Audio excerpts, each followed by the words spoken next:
Hello and welcome to another episode of Page Burners. We are working our way through the Malazan books in publication order by both authors Stephen Erikson and Ian Esselmont.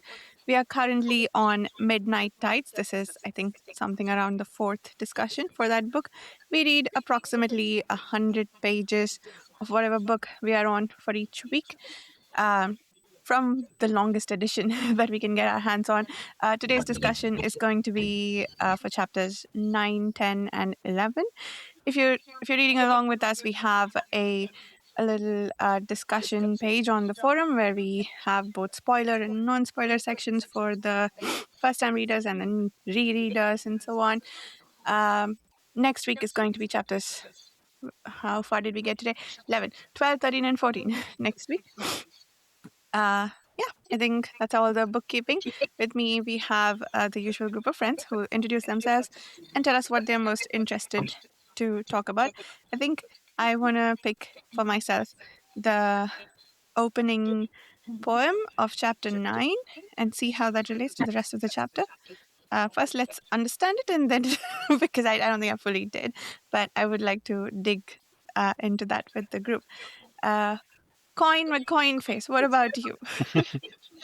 Well, as you can imagine, I want to talk most about the, that part when Rulad come back, and he's, the horrifying horror aspect of all of it, and how it felt like the tone of the book shifted there.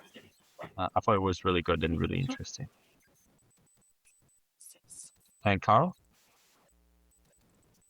Well, Dan, you stole mine, so congratulations. I'm Carl. I just have to say the same thing. Because I thought this was a fantastic set of chapters, but to me, chapter 9, and frankly, chapter 8 and 9, 8, which we read last week, are like two of the finest back-to-back chapters that you can find in a fantasy novel. And just the cliffhanger that 9 ends on is absolutely brutal. Maybe I'll hone in specifically on, I'll give a different answer. The bit at the very end of chapter 11, I think it's at the end of 11, with Mayan and Rulad essentially cuckolding his brother. That was a powerful, difficult to read scene, even though I knew it was coming. Shannon.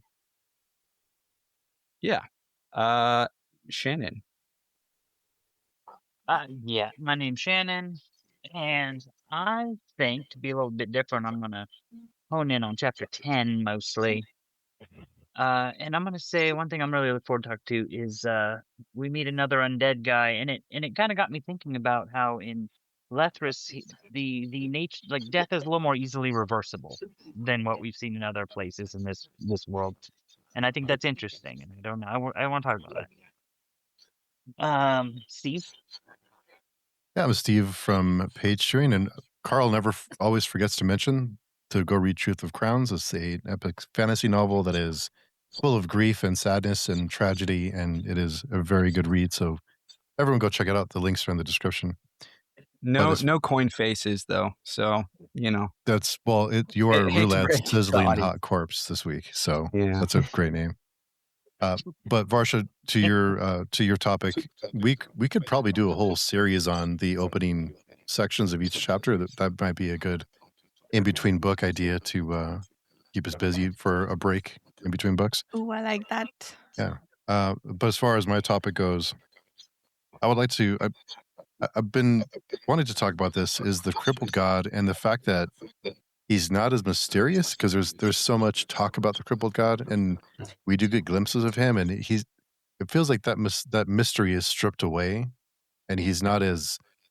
It feels like he's another character when there's so much talk about him, and I wondered if that's something that adds to the mystery of the Crippled God, or if it takes it away. Because for me, it kind of takes away the mystery of the Crippled God and what he's up to, and kind of it feels a little too close.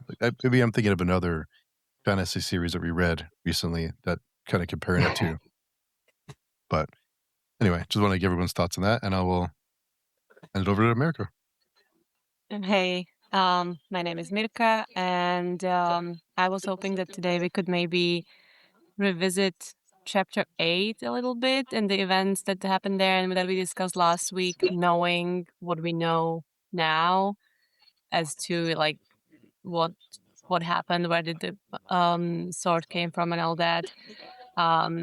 So yeah, I think it just sheds a different light, and then I think there were a few questions that we had last week, and I still have some questions, so I think it would be good to maybe keep talking about that a little bit. Nice. That's a really nice, diverse set of topics. Diverse, not divert. A diverse set of topics that covers all the chapters. It's a nice pack of shape-shifting wolves topics. Yes. Mm. Yeah, I should have said diverse, not soul taken. That would have been a good Malazan joke. Maybe not. It would have just been a lame Malazan joke. Anyway, let's start. Chapter 9. So we were asking Dan, I think we put Dan on the spot last week to try and guess where that sword came from. So I you forgot have a what I better said. idea now, Dan? What did I say? I think Can't remember. you guessed it, Dragnipur and... Oh, yeah. You guess there's like a prototype. Mhm. I'm pretty sure that's what you said. Something like that. Yeah. I mean, I still don't know exactly. Well, we know it came from a Crippled God. I don't know anything else. That's the only thing I got out of that. Okay, we're at the point now where I think it's like pretty explicit. So I'll just say that like in the prologue, the Crippled God essentially kidnaps that guy, the blacksmith, and was like, "Make me a sword." Sure. And so now we've seen the sword. I forgot. Also, it was hinted that the sword is actually made from the shards of Silchas ruins swords that were destroyed in the first scene of the prologue as well. Mm. I think every time we saw Silchas ruin make an appearance this book, there were references to his empty scabbards, and then he also even talks about like, I wonder what he did with the pieces. Why would someone want them? And then the sword is described as modeled and made of multiple pieces that didn't quite fuse together. So yeah, I just realized that like I didn't actually find it out myself. I read it online, but I missed that all the previous times that I read this book. I had no idea. It wasn't news to me. I didn't pick up on that. Thanks. Yeah, that's really cool. They keep talking about some shards in it that aren't fused together, that it's some kind of alloy, but the shards are sticking out, that maybe the blade won't hold together, but it's held together by magic, probably. And I It's guess... interesting that the sword, I mean, there's a lot of symbolism going on there. Like, the sword is misshapen, like the Crippled God and all of his subjects, his avatars, however you want to describe them. But beyond that, it's also modeled like black and white, sort of, right? Like light and dark. Cold, yeah. Yeah. Yeah. I wonder, like, what's the... I guess we can already tell that the sword is somehow magical or powerful in a way that, can bring Rulad back to life, although that might be just Crippled God's powers rather than the sword's powers. But I think it was mentioned that there was sorcery in those swords that got broken. But we don't know what kind. Maybe, I guess, I'm hoping it will be explained somewhere. Maybe the Karkanos trilogy. There might be something specific about what kind of swords Silchas Ruin has, and why are they important or powerful. Yeah, I don't know. Interesting. I did like the detail about the Aquitor. I think she was saying that the pommel maybe was like the chains, like the shape of chains linked together. And I kind of like that because it's similar to when they look at the deck of dragon cards, and it's kind of like some people can see all these little details, which are maybe not really there, but it's kind of like magic, so you can see more and more details the more you look into it. And I found it was kind of like that. It felt. I'm glad So- you brought that up because there's a lot of recurring themes throughout the series, and I felt like the resembling chains was kind of bringing that kind of symbolism back from House of Chains, and then absolutely. also the last book. No, that's definitely one of the big ones. I mean, when Erikson has talked about his elliptical writing, bondage, both literal and metaphorical, is definitely one of the main themes, I would say, of the series. Bondage or bonds, if you will. Do we want to start with chapter 8 then? Kind of dive into it more, since in a way that's Sure. first. Yeah, maybe. I guess last time we were sort of debating that maybe Hanan Mosak sent the brothers on a suicide mission. But I think now we know that that's not true. He was very much expecting them back and expecting that sword. And I guess we found out as well that originally, the Crippled God chose Hanan Mosak, but then, Hanan Mosak didn't prove ambitious enough. I think initially he promised war, but then he went only as far as uniting the tribes and becoming their leader, and that was enough for him. He didn't mean to engage in war with the Leathery Empire anymore, so Crippled God had to pivot and find another player. And yeah, he chose very well. Rulad is evil and ambitious and, wants to prove himself. So I think that was very well explained. What wasn't explained, at least I'm not sure. I'm hoping maybe you guys have picked that up. Is why did the sword had to appear in the ice fields? Why couldn't it just appear in the village? I'm not sure there was any connection there. And then also, why did the Jack attack and try to prevent the Sengar brothers from taking the sword? Did they want it for themselves? They just feel that it's a powerful object, and they just wanted it. I don't know. I'm still unclear on these things. For the Jack, I kind of have a guess that they wanted the sword for themselves, and I also wondered why they didn't just take it, because they're closer to the thing than the Sengar brothers were. But the answer I gave myself in that sense was they needed Binaras, the sorcerer, among them to break the ice. So maybe the Jack didn't have the means to break the ice, and that's why they were waiting for these guys. And as soon as they broke it, they went to war with them and tried to take the sword. As to why they wanted, no idea. And how did they know though it was there? Like, because Hanan Mosak got the prophecy, not the prophecy, the vision or whatever, right? To know that it was there. Yeah. Is it? They live near there, so presumably they saw it. It's a huge tundra. I don't know. Well, I mean, I don't think it just appeared. I think it was a pretty seismic event. That's a really good question, because that kind of seems like a terrible place to leave a sword. Although maybe that's the point, is they didn't want to make it easy for someone to just accidentally pick up. Because really, the only thing I can think is if you just make it appear, maybe someone does what Rulad did and grabs it, and it's stuck to them for whatever magical reasons. That's an interesting logistical question. I don't know.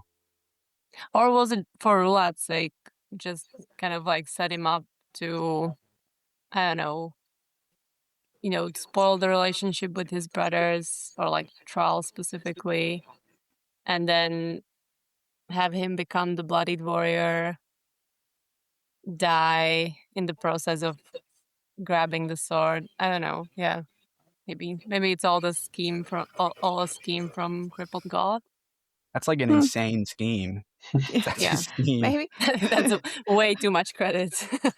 or maybe he was sort of hedging his bets. Maybe there was a chosen one among the Jack who, maybe we would have had an alternate history if one of them had gotten the sword instead of Rulad. Well, actually, that's an interesting idea. It's what if it was a test in some way? Who can get the sword. You know, like making, like, what if the crippled god is almost in an authorial fashion creating this quest to test different potential avatars? And, you know, one of the reasons Hannah Mosak failed is, you know, it's evident his weakness of his lack of ambition, that he didn't go himself, maybe, you know, that he sent people. And so maybe there were people among the Jack, like maybe they didn't just live there, and they were sent. And it was exactly like you said, Varsha, a parallel story that, you know, didn't pan out because Rulad got the sword. Do you mean kind of like the Path of Hands in the third book or something? Yeah, it would always shift that's a great parallel. Yeah. Mm. I mean, I don't know that this is true. I could be completely making this up. Maybe it's just something that Erikson completely failed to consider, and he just had this really cool idea. I don't know. You know, I mean, maybe there's something we can ask him about, like, or maybe we'll find out an answer, and we've all just, you know, those of us who are rereading have forgotten. I don't know. But that might kind of make sense. Is like, it does kind of feel like a crazy god thing to do, to like test a bunch of people and be like, you know, which of you mortals is going to be strongest, fiercest, fastest, and that one will be my, well, we'll see, my sword, I guess we could call it. Interesting. Yeah. I wonder how long this sword has been there. Like, do we know that it's been placed there just recently? Because I don't know, like the whole melting from the ice, it just reminds me so much of like the jagged ice and like all this old stuff that was melting and then coming out of the ice in previous books. So it just felt like, oh, it's something very old. He commissioned the sword like a few years ago, so it can't be that old. Yeah. My guess it would be in recent months.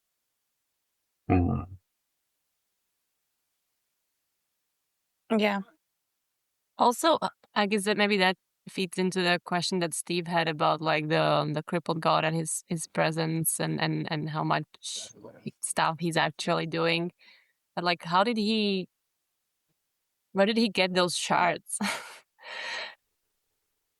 You know, like that battle between the Tisti, Andy, and Eder. It happened long time ago, right? And then I guess, okay, maybe Gothos froze the scene in place. But still, like, is the crippled god going out picking up shards of swords, or like, how does that happen? I think there's some temporal thing going on too. I kind of felt like maybe the shards were where the sword showed up. Like maybe, you know, because that's, I think, around about the area where this would have happened. Like, so maybe that's where the shards fell, was out in the waste there. And then he collected them, made the sword, and then put the sword where the shards were. I think, I mean, that's a really interesting idea, because something that we haven't addressed is, where is the crippled god? Like, where are these scenes? Yeah. You know, I do Where's think this little island at? Yeah, get a little answer eventually. So I would be curious to hear Dan and Steve's thoughts. I thought he was in a different warren or something like that. It's the easiest answer is he's in his own warren, or Could be a warren. I don't know. Have we had any like clues which point to somewhere? I think you could figure it out. Okay. Yeah. But I mean, this is not like an easy. I mean, you're I would say making reasonable inferences. Yeah. It is notable, right, that Rulad appeared there, right, even though his body was in the, whatever you want to call it, the mortal plane, Earth, the Malazan world. Yeah, but also the other times when people appeared to him, it was always like, I don't know, didn't it feel like they were going into a warren? Like there was that other guy that was smuggling things for him, right? How did he get to the crippled god? Try to remember. Yeah, there was a little entry point in that place where the Malazans were camped out, and I think Quickben went there too, right? And Okay. So yeah, it feels like a different world than the normal Yeah. world. I guess. I don't know. Absolutely. Yeah. Maybe it's a as of house or something. interesting. Could be. Could be. Maybe he's I think trapped inside the Nazov house. That would make sense. you definitely. My leading question was just getting to the like. He's definitely not on, or not obviously explicitly on the mortal realm. Those meetings are not happening on Earth, right? I think so. That's really the thing I wanted to make sure that y'all had noticed, because I think that is meaningful.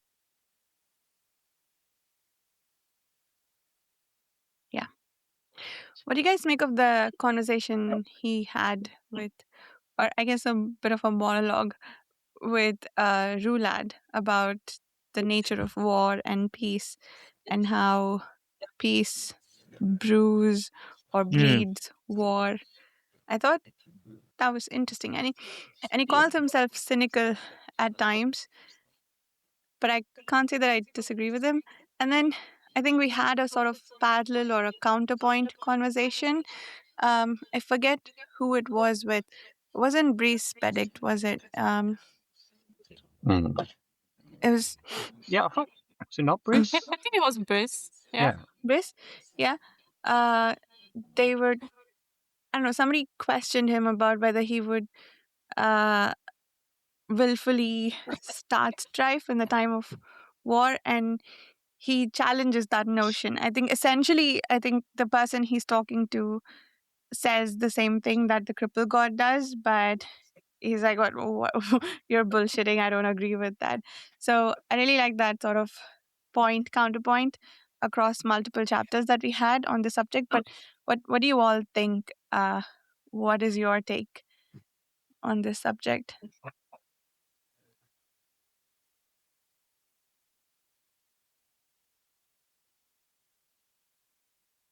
Yeah, I remember thinking about, I think he mentions there how like war is often distraction to, things going wrong inside of the kingdom, or like whoever starts the war should actually deal with their own affairs first before attacking neighboring nations. And yeah, that made me think about like, well, but that may be exactly what these Idur are doing now.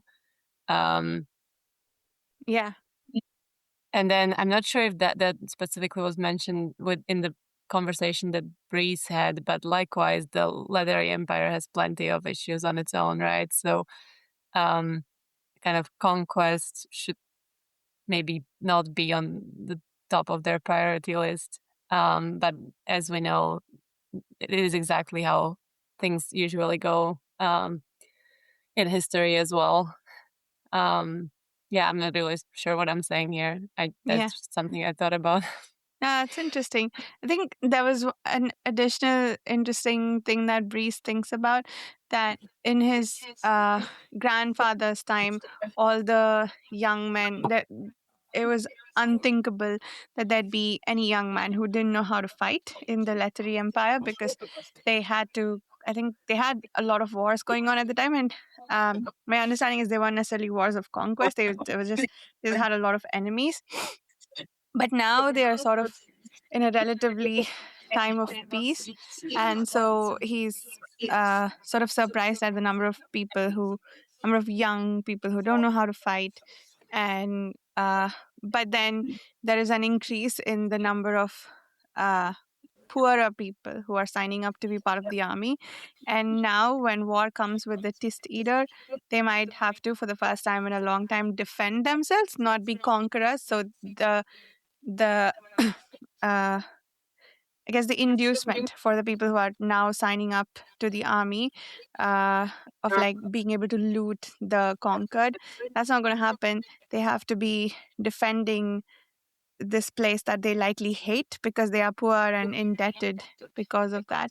So yeah, I think there's a lot to think about there. with the notions of war and peace. I would.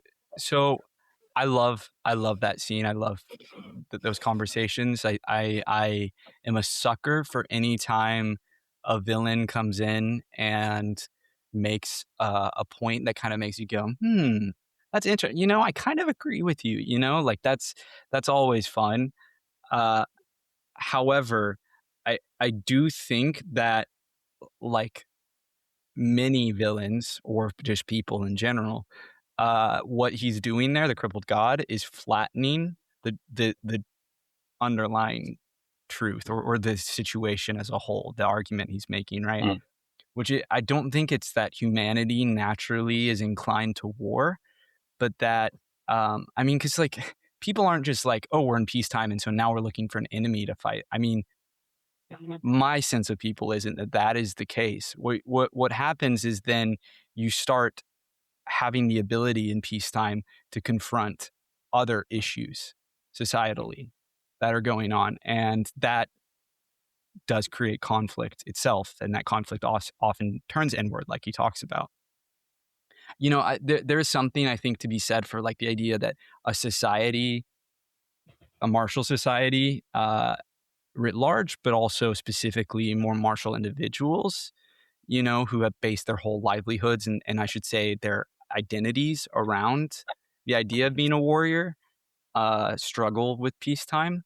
We do see that historically, but I don't think it's like inherent to human nature. I mean, you can think of like how many little pastoral societies or even just like little towns have lived relatively peacefully, as other shit's gone on around them for extended periods of time. And that's not to say that it's all like, sunshine and roses, far from that. But I don't think the root of human conflict is like some inherent longing for war, which is what he's really saying there. I think that's the cynical, simple reading of what is complex societal elements leading to conflict. And it goes beyond society to just the world at large, which is, the world is violent. It isn't only violent, but violence is inherent to it, right? And so it's easy to then, have those forces engulf you as an individual or your society and lead to more violence. That's just my thoughts. I do agree. I do think, though, that there is something inherent in humanity and conflict. I'm not saying violent conflict. I'm saying in general, just conflict. And it's not, I don't think it's something necessarily bad. I think conflict can be a good thing because it could be, it could be a lot of things, economic or philosophical or just any sort of disagreement. And the conflict that comes from just coming from different perspectives or wanting different things is how a lot of the balances in our society are created. So I think there is something there. It just doesn't have to necessarily be like violent, like the way he's putting it, I guess.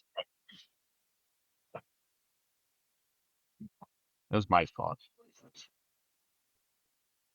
I agree with that. Thank you.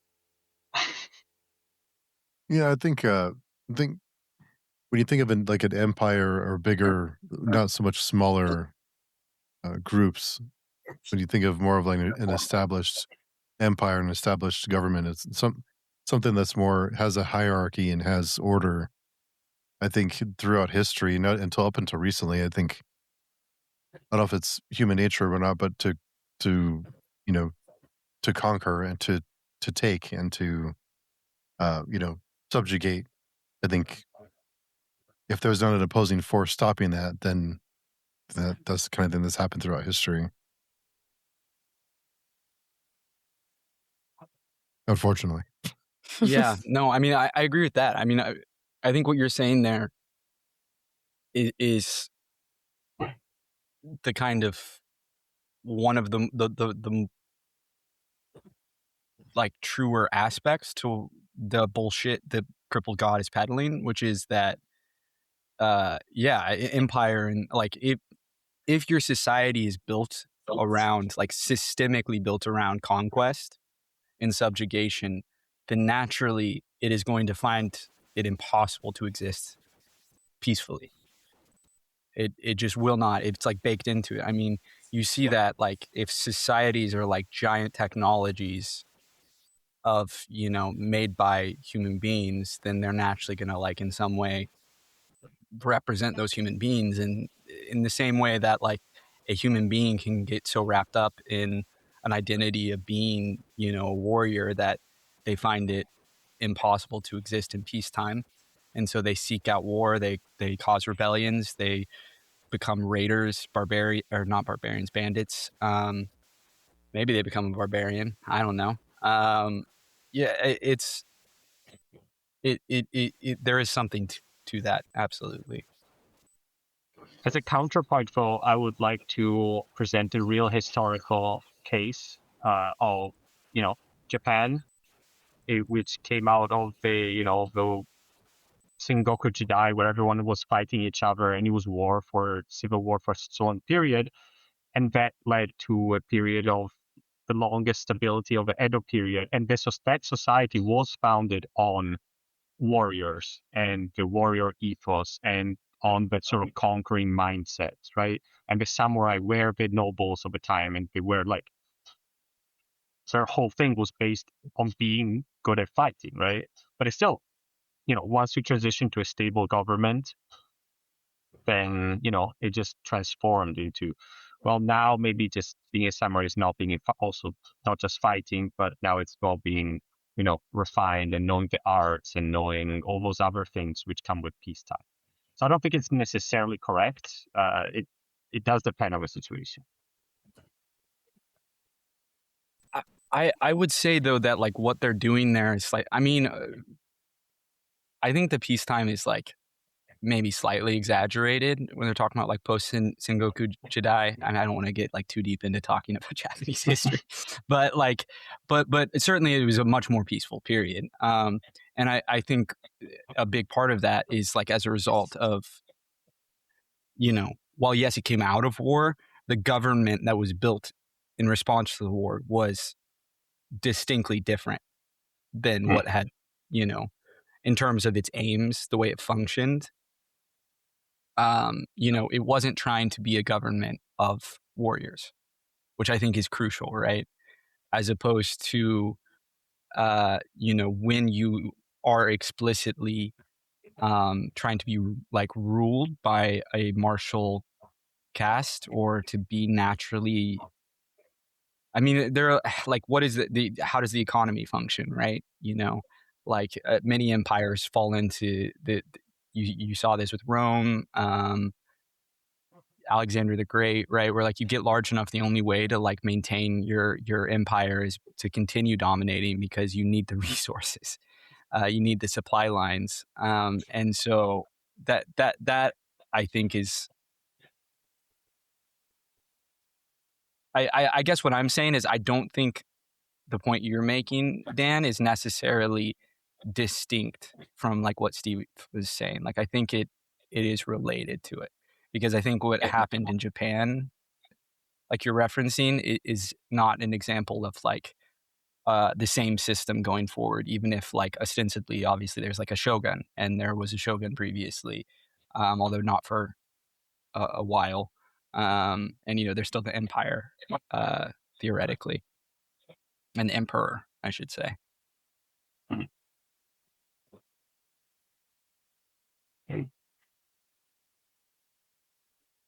Good chat. All right, what actually happens in the book? What are we talking about? I forget.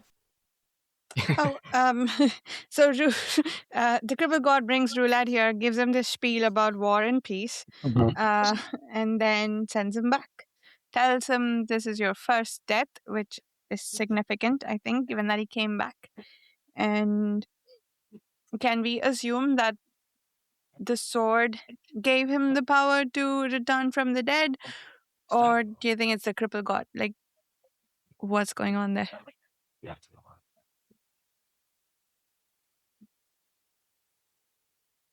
I mean, his sword is the crippled god somehow, right?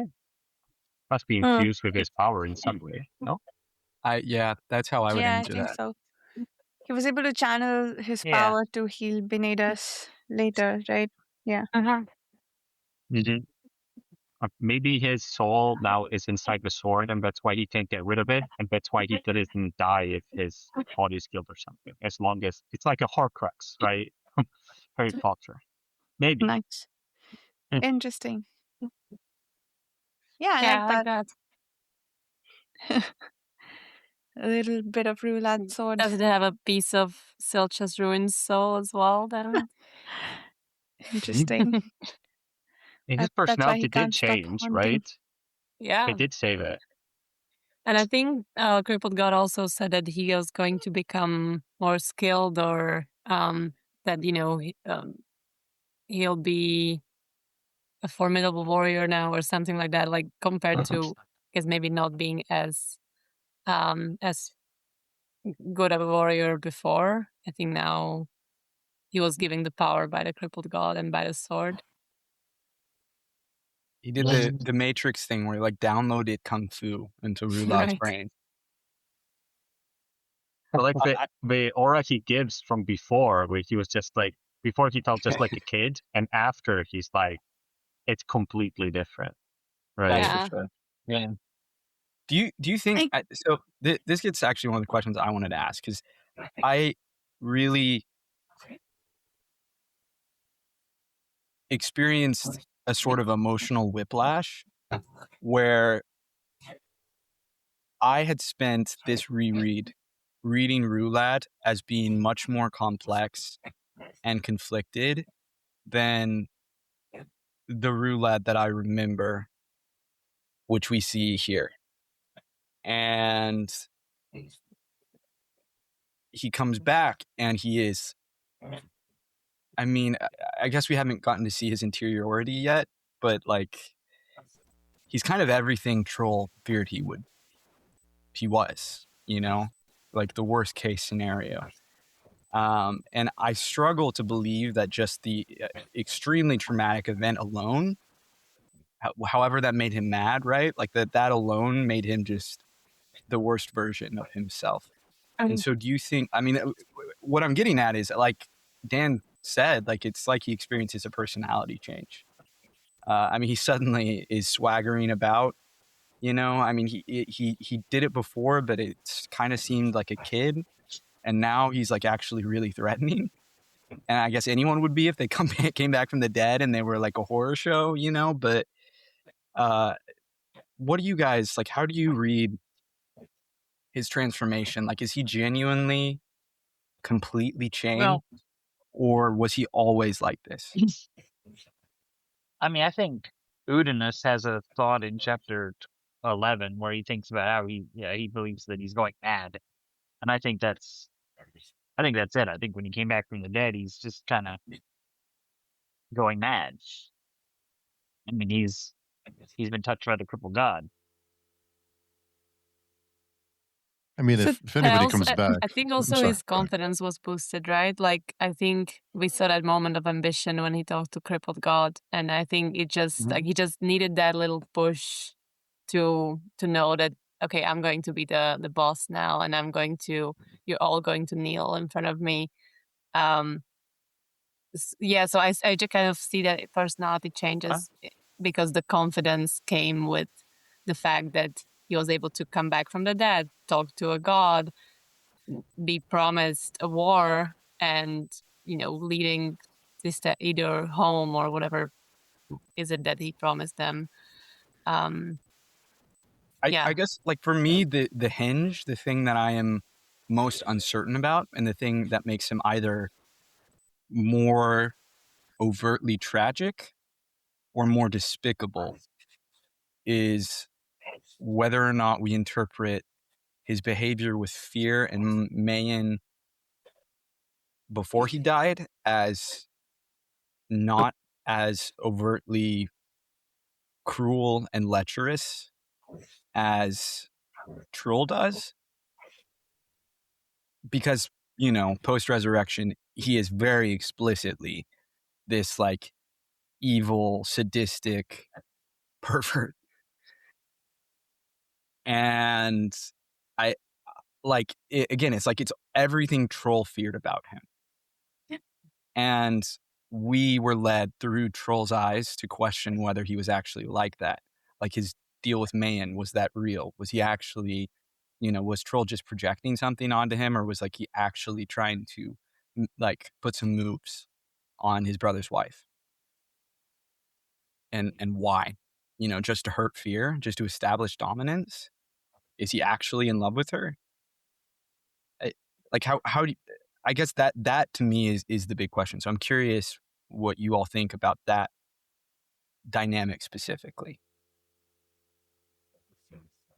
I read it more as like a dominance thing than it was genuine.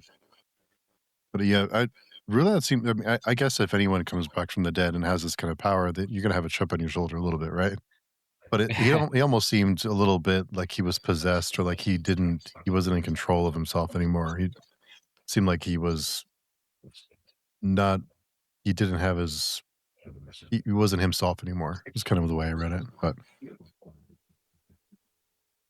almost like Frodo in the Ring kind of thing, where he just kind of loses himself.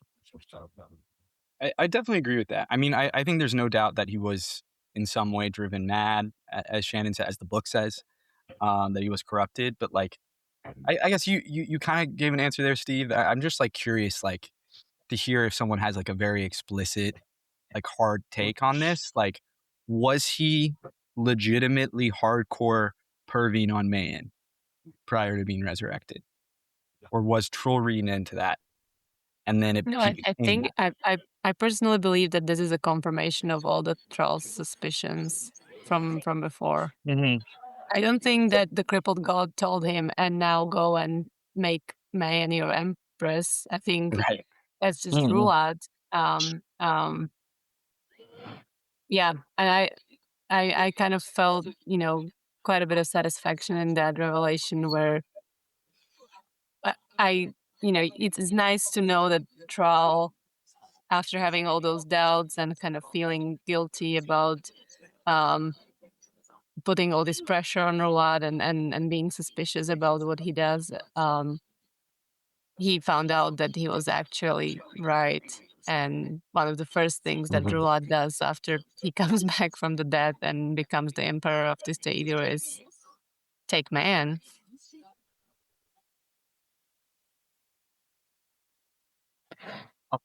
I'm gonna give a slightly different take, as in a mix of both. I think he was like, this was his personality even before, like Mirka said. I agree with that. I just think he wouldn't have done anything before because of, it's like you have all those rules that society puts on you, and you're like, yeah, you might think you want to do that, but you're not gonna do it, right? You might maybe posture a little bit, but you're never really gonna do it. You know what I mean? Yeah. Well, and then now he's free to do what he wants to do. So you can imagine like every little, I don't know, desire he has now that, oh yeah, I'll indulge it. Right. Yeah, I guess that's a good point.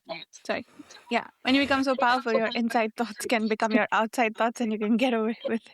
Yeah, and everyone has like bad inside thoughts or thinks things. Well, maybe I have, but I feel like everyone has like thinks things which are not maybe good or something like that. But then you're like, no, that's not good. I shouldn't do it. Yeah, It doesn't make you a bad person. It's just how it works, right? The difference with Rulad was if we read this as he was legitimately, I'm sorry that I keep like, this is just the word that keeps coming to mind, perving on Mayan, like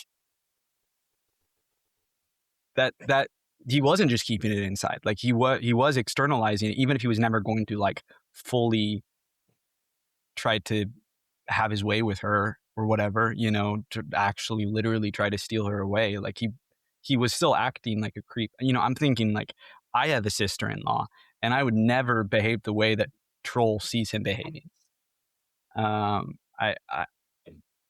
That's just like crazy.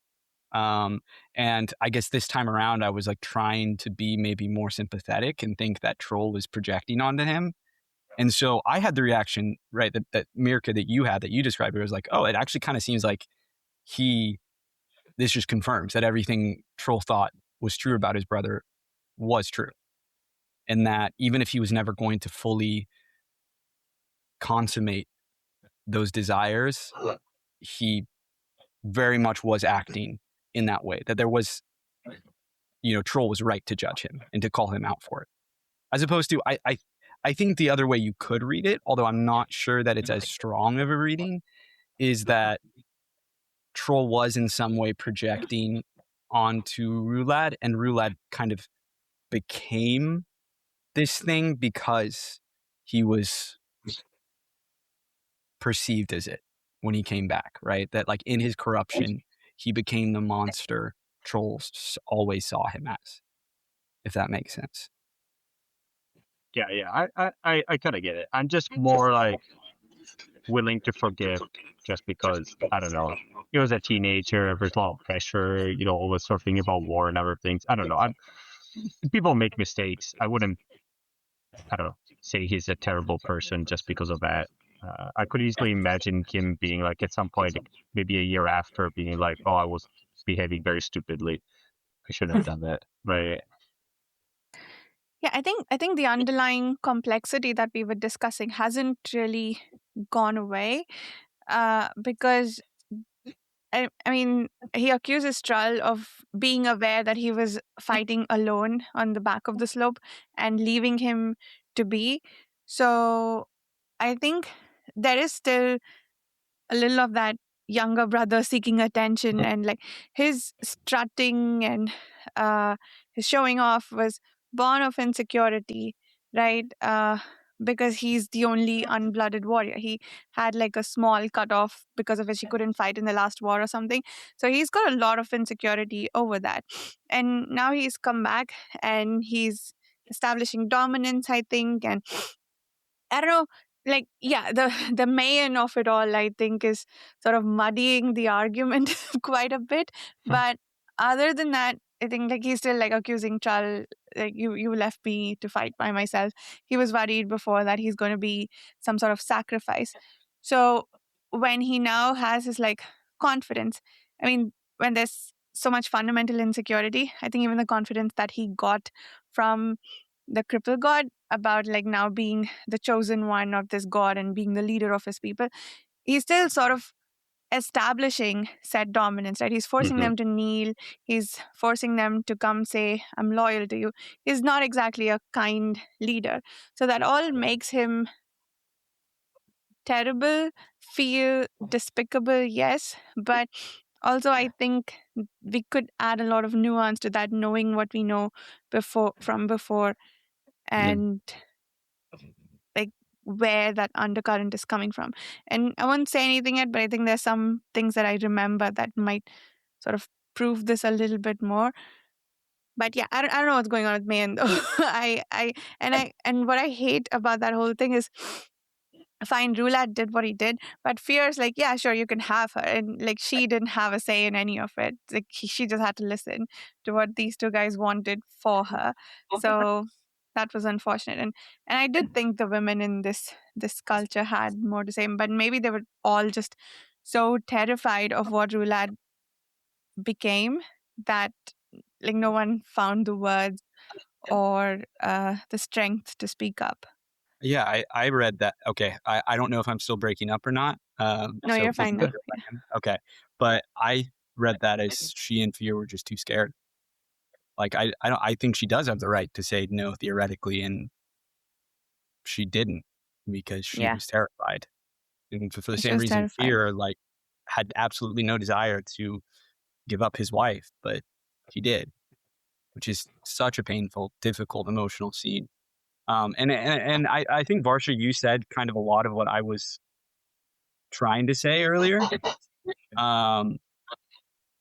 So I'm pardon if I repeat anything. I just don't know what like broke up earlier or not. But all I was saying was that like I think the difference is like, did Rulad, was he always like this, always creeping on his sister-in-law, always behaving poorly with her?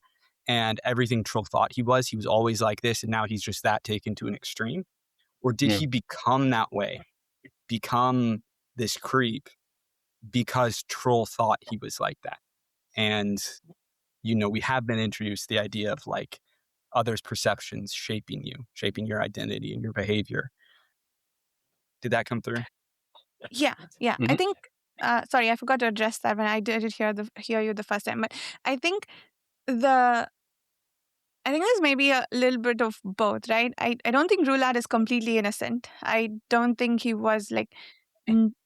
He must have had at least a baby crush on me, and he must have done some strutting for Trull to notice. But whether it was as bad as Trull thought it was, and he does have this. I think he both hates and admires Trull or something. There's a really strange dynamic there between those two brothers. I think he wants his affection and attention, but he knows that he thinks poorly of him, and so he tries to. At least this is my reading of the relationship, that like Rulad puts Trull down every opportunity he can, calls him a coward, and it's like, you think too much, you don't get to speak anything now, etc., etc. So I mean, I think he does try to one up him, and so when he knows that there is this definite disapproval from him, I think he sort of allowed himself to think that it's fine. He has no right to tell me about this. I mean, that's I'm probably making a lot of that up, but that's the way I imagine that. Like, if Trull's opinions on the subject influenced him at all, it wasn't to start it, but more to make it worse than it might have been. Yeah, that's exactly the nuance that I am debating and grappling with, and that I was curious what others' opinions were about it, because I think that, for me personally, is the difference between, is he being Rulad a tragic villain, or is he a villain who maybe has some elements of tragedy?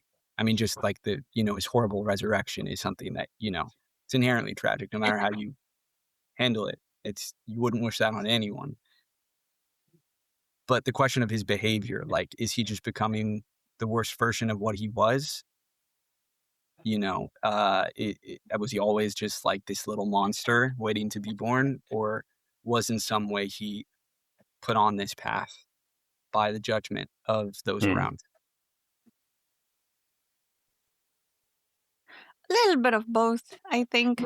Maybe if they had treated him differently or with more respect, but then he didn't behave in a way that might have earned said respect. So I don't know. Like, there was that scene where the father just like told him off in front of all the guests, right? So they were very much treating him like the little kid of the family, and he thought he was a lot more than that. So I don't know. Maybe if everybody around had treated him better, maybe he would have done something different. Who knows? I don't think they treated him differently, though. Like, I think if any other brother would, kind of overstep at dinner, the father would react the same true. way. It was not like Rulad specific; it was just behavior specific. And likewise, all that kind of like how he complained about not being unblooded and all that. Like, I guess that was just how that society works. Like, I don't know, like, okay, it sucked that you couldn't participate in the war, but like, so probably other young men also couldn't, and they are also unblooded. It's just like, I don't think he was treated differently or badly in any way in the past. I don't know, like, but I guess maybe like not explicitly, but then of course you have the dynamics of the youngest brother always trying to look up to your older brothers, trying to kind of like prove yourself to be as good as them or like as capable as them. I think maybe that's part of it, rather than just like people specifically targeting him or like turning him into this tragic character. I don't think he is that much of tragic. I definitely agree about like Tomad and the society at large. For me, the question mark is around Troll, because Troll does target him very specifically, and he's really hard on Rulad. again, it's just a matter of like, well, does Rulad actually deserve it? Because if Rulad deserved it, then yeah, he should be hard on him specifically. Maybe he didn't handle it in the number one best way, but like, if Rulad's actually creeping on his sister-in-law, then yeah, someone should call him out for that. That's not appropriate behavior. I don't know. Yeah. Also, what I thought about when he asked for man in that situation when he proclaimed himself emperor, maybe it also was to kind of break those other traditions and like show that, now we're doing things my way.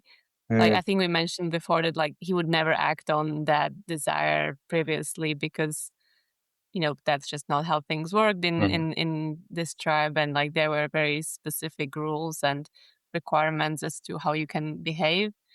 But now he came back and he proclaimed himself emperor.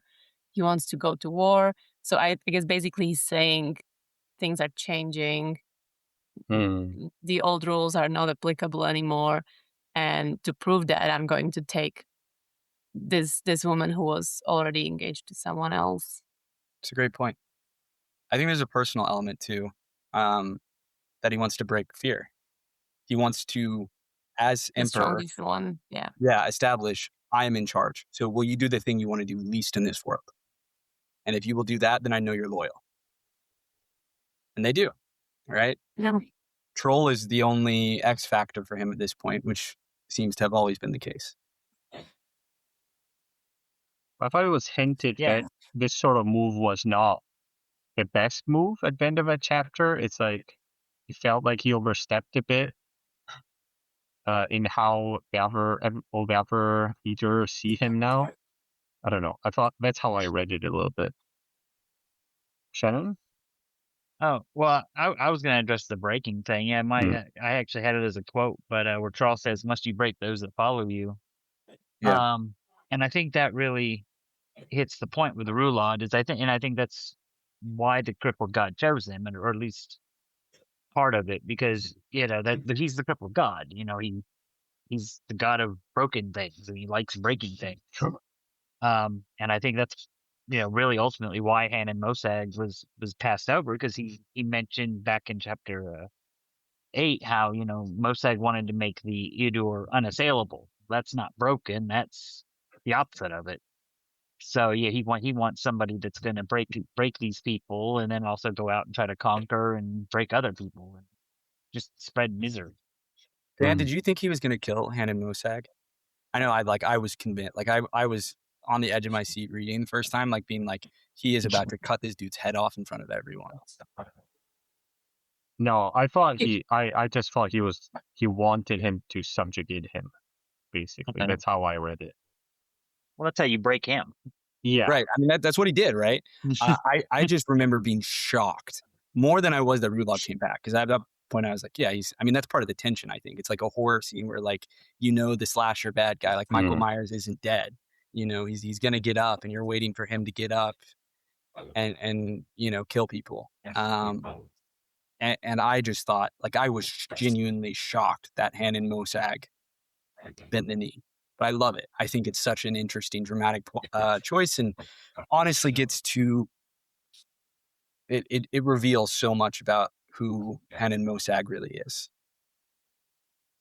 I think Rulad would kill him if he could. I think in his foolishness and bad choices and kind of like childish resolution to things, he would get rid of him. But I don't think the crippled god would have wanted that, right? That would be like willingly weaken the Adur, because he's a sorcerer, a powerful one. He's going to be needed in the war to come.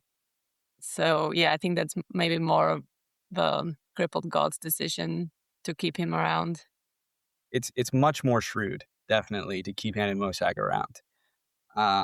It's exactly that childish petulance that made me so afraid he was going to kill him in front of all these people, even though that would be the political mistake. And so it's definitely worked out for Rulad and the crippled god.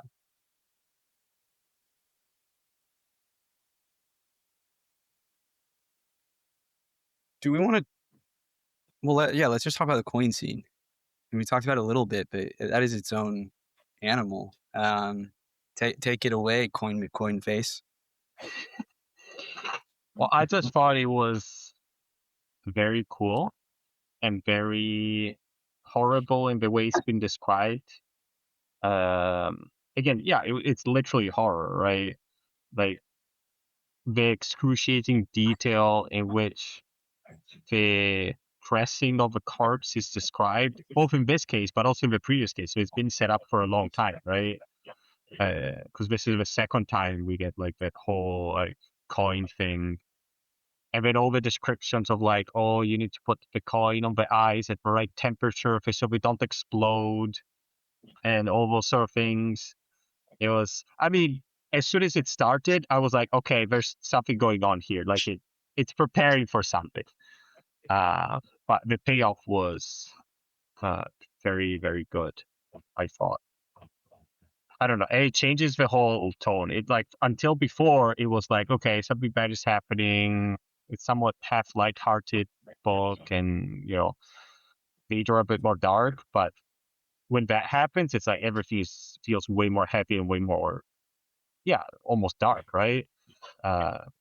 Even the visuals in my mind, like now it's like raining all the time, and it's clouds, and it's I don't know. I just thought it was really interesting, and I couldn't wait to when I read. I think it was chapter 10. I was like, I want to read chapter 11 immediately, right? Because you want to know what's going to happen now.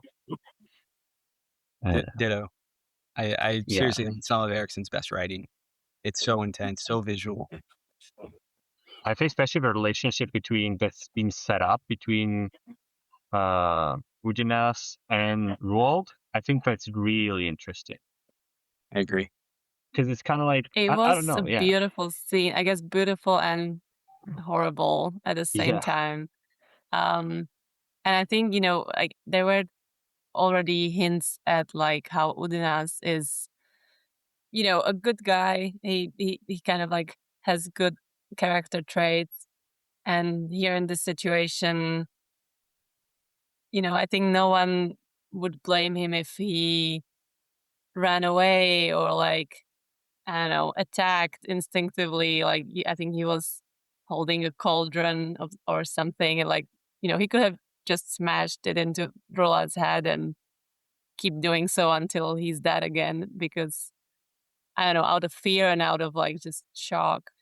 But his first instinctive choice was to, offer compassion and be, nice and like use the soothing voice as if, as if you would approach an animal that is hurt or something like that. And then it was in a very stark contrast to the Feather Witch's reaction, who did the exact opposite. Instead of helping Udinas, she ran away and refused to help.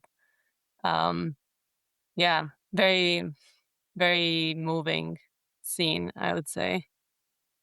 True. I don't know if I'm reading too much into it. It might, but to me, I felt also a bit of, how do I say, possessive feeling from Udinas, almost like he felt like he's almost like a mother to him, in the sense like he created him in a part. He's part of his new rebirth or new creation. So that relation between them feels both like, okay, he's your master, but also the servant is like they both belong to each other in some way. You're definitely not reading too much into that, because there's definitely at some point the symbolic language is used describing Udinas' touch with Rulad as like a mother's touch. Like a gentleness is like a mother's gentleness. So I think there is something to that. It's an interesting emotional dynamic there.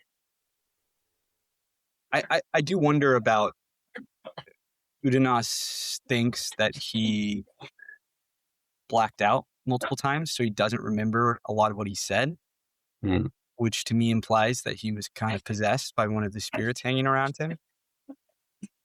Which of the spirits do you think would be interested in talking this dude down, and why?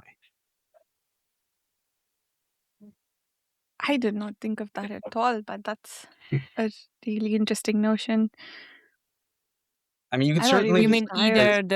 either the Wewal or the shadow wraith, like one of Exactly. them? Mm. Yeah. You could read it as just a trauma response, maybe, that he's freaking out, he's in shock, and so he's, blacking out in that way. Well, But didn't he say he was tired? Like he worked on the body for like yeah, 24 hours or something like that? could just be physical. Could absolutely just be physical, but could be, we're dealing with. He's been possessed before. Mm-hmm. Yeah. Wither, that's the name of the spirit that talked to him after, right? Was it Yeah. Wither or Mhm. yeah, Wither. There's too many wee names. You got Wyballs. Yeah, it's Yeah. just too much. Yeah, I don't. What could they want from Rulad? Interesting. Something to keep in mind for later, I guess.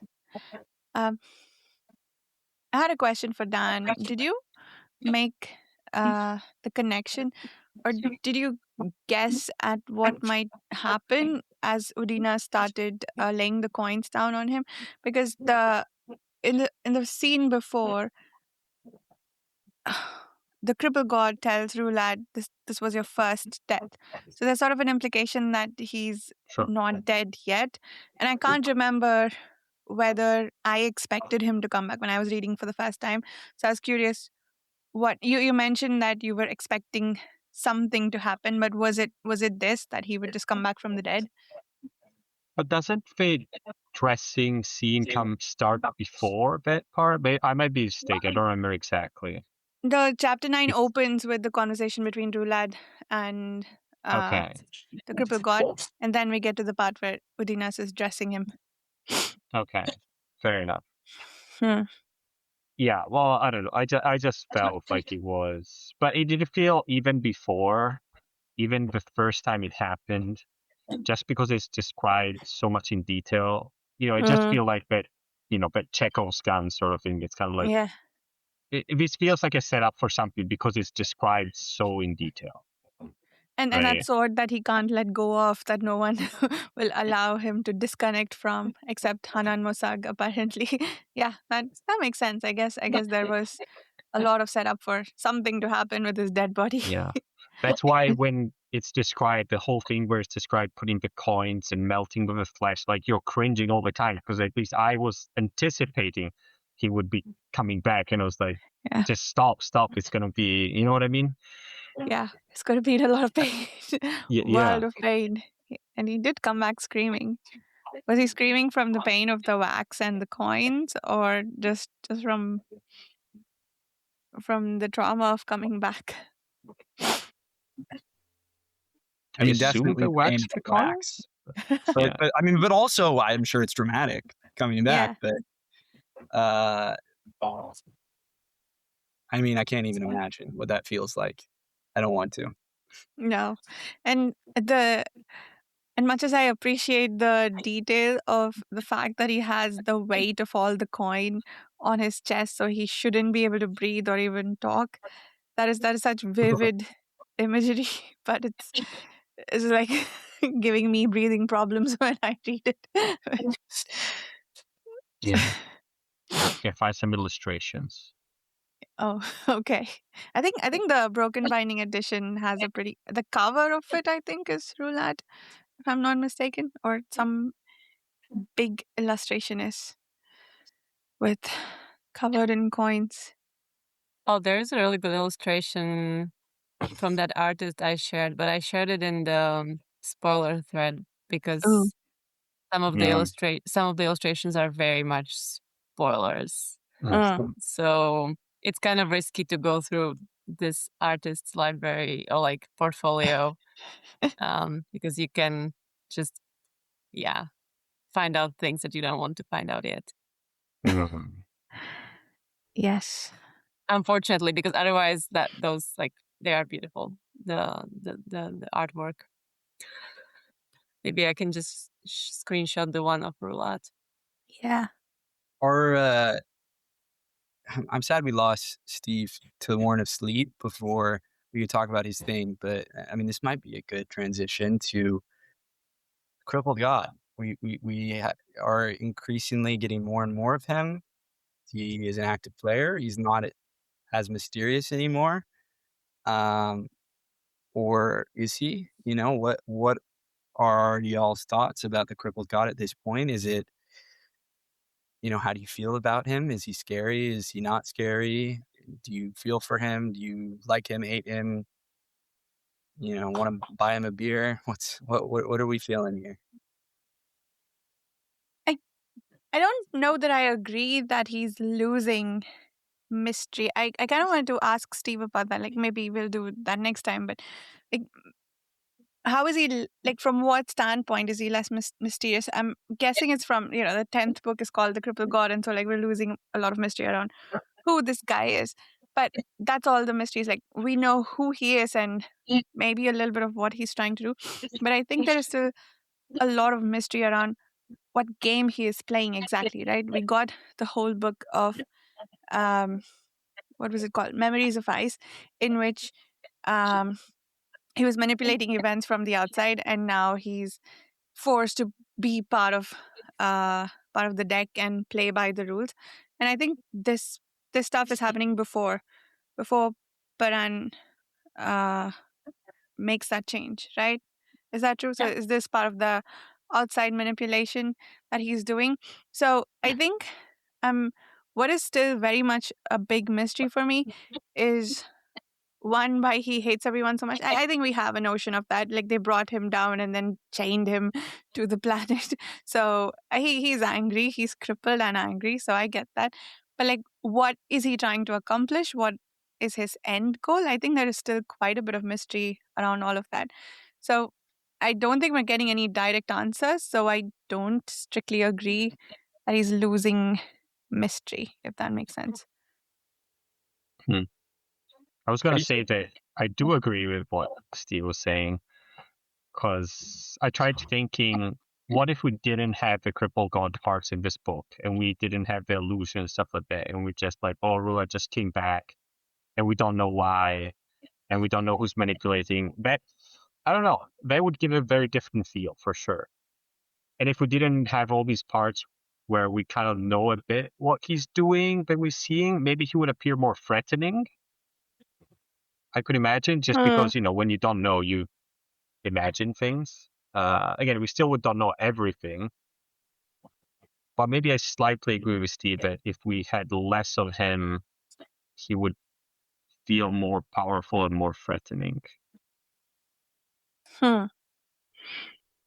Interesting. It kind of fits into, I think, Steven Erikson's intention to make the Crippled God a kind of like a non-conventional villain. And I guess, yes, if it was the standard fantasy trope where you have someone who you don't know anything about and then they are doing evil things, then you would think of it differently. But in this case, if you know that it's someone who's very much trying to trying for the evil to happen and take over the world, but at the same time it is a very kind of like broken character that is sick, and when you have scenes about him, he's kind of this pitiful existence. It kind of turns that image a little bit. Like it's kind of just like a different villain. I feel like I like that about, like, if we didn't have these little insights into his life and like his actions, I think it would not be the same. Obviously, it would be a little bit like a completely different book. And I think I am appreciative of those insights, actually.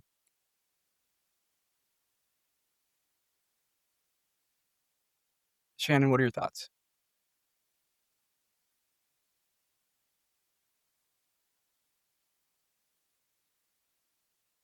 Think, Yeah, I mean, I think I agree with what Mirka just said. Yeah,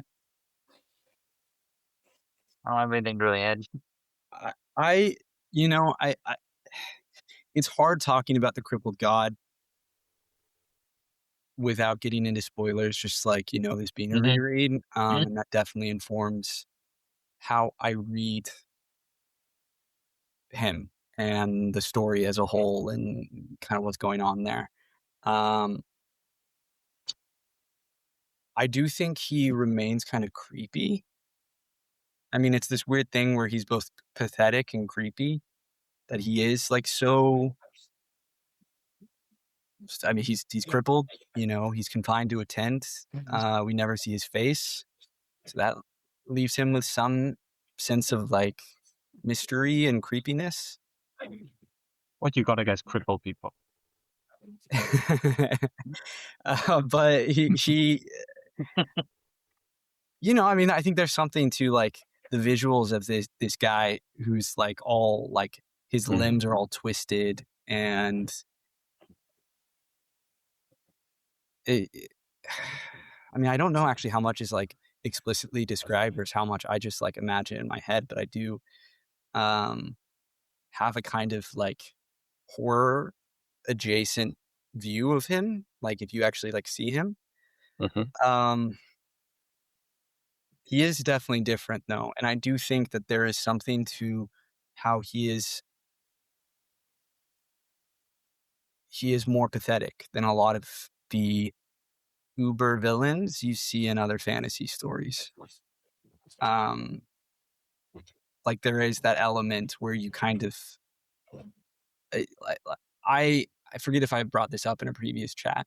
I maybe did in a spoiler chat, but I in some ways liken him almost to like a golem who can be scary and can really, I mean, they're very different characters, but like that, there is that element of Gollum where like you do pity him and he's kind of pathetic and, you're simultaneously repulsed by him, but you kind of also want to like pat his head, like I kind of like the Crippled God sucks, like he's doing a bunch of terrible stuff and all he's done has been terrible stuff,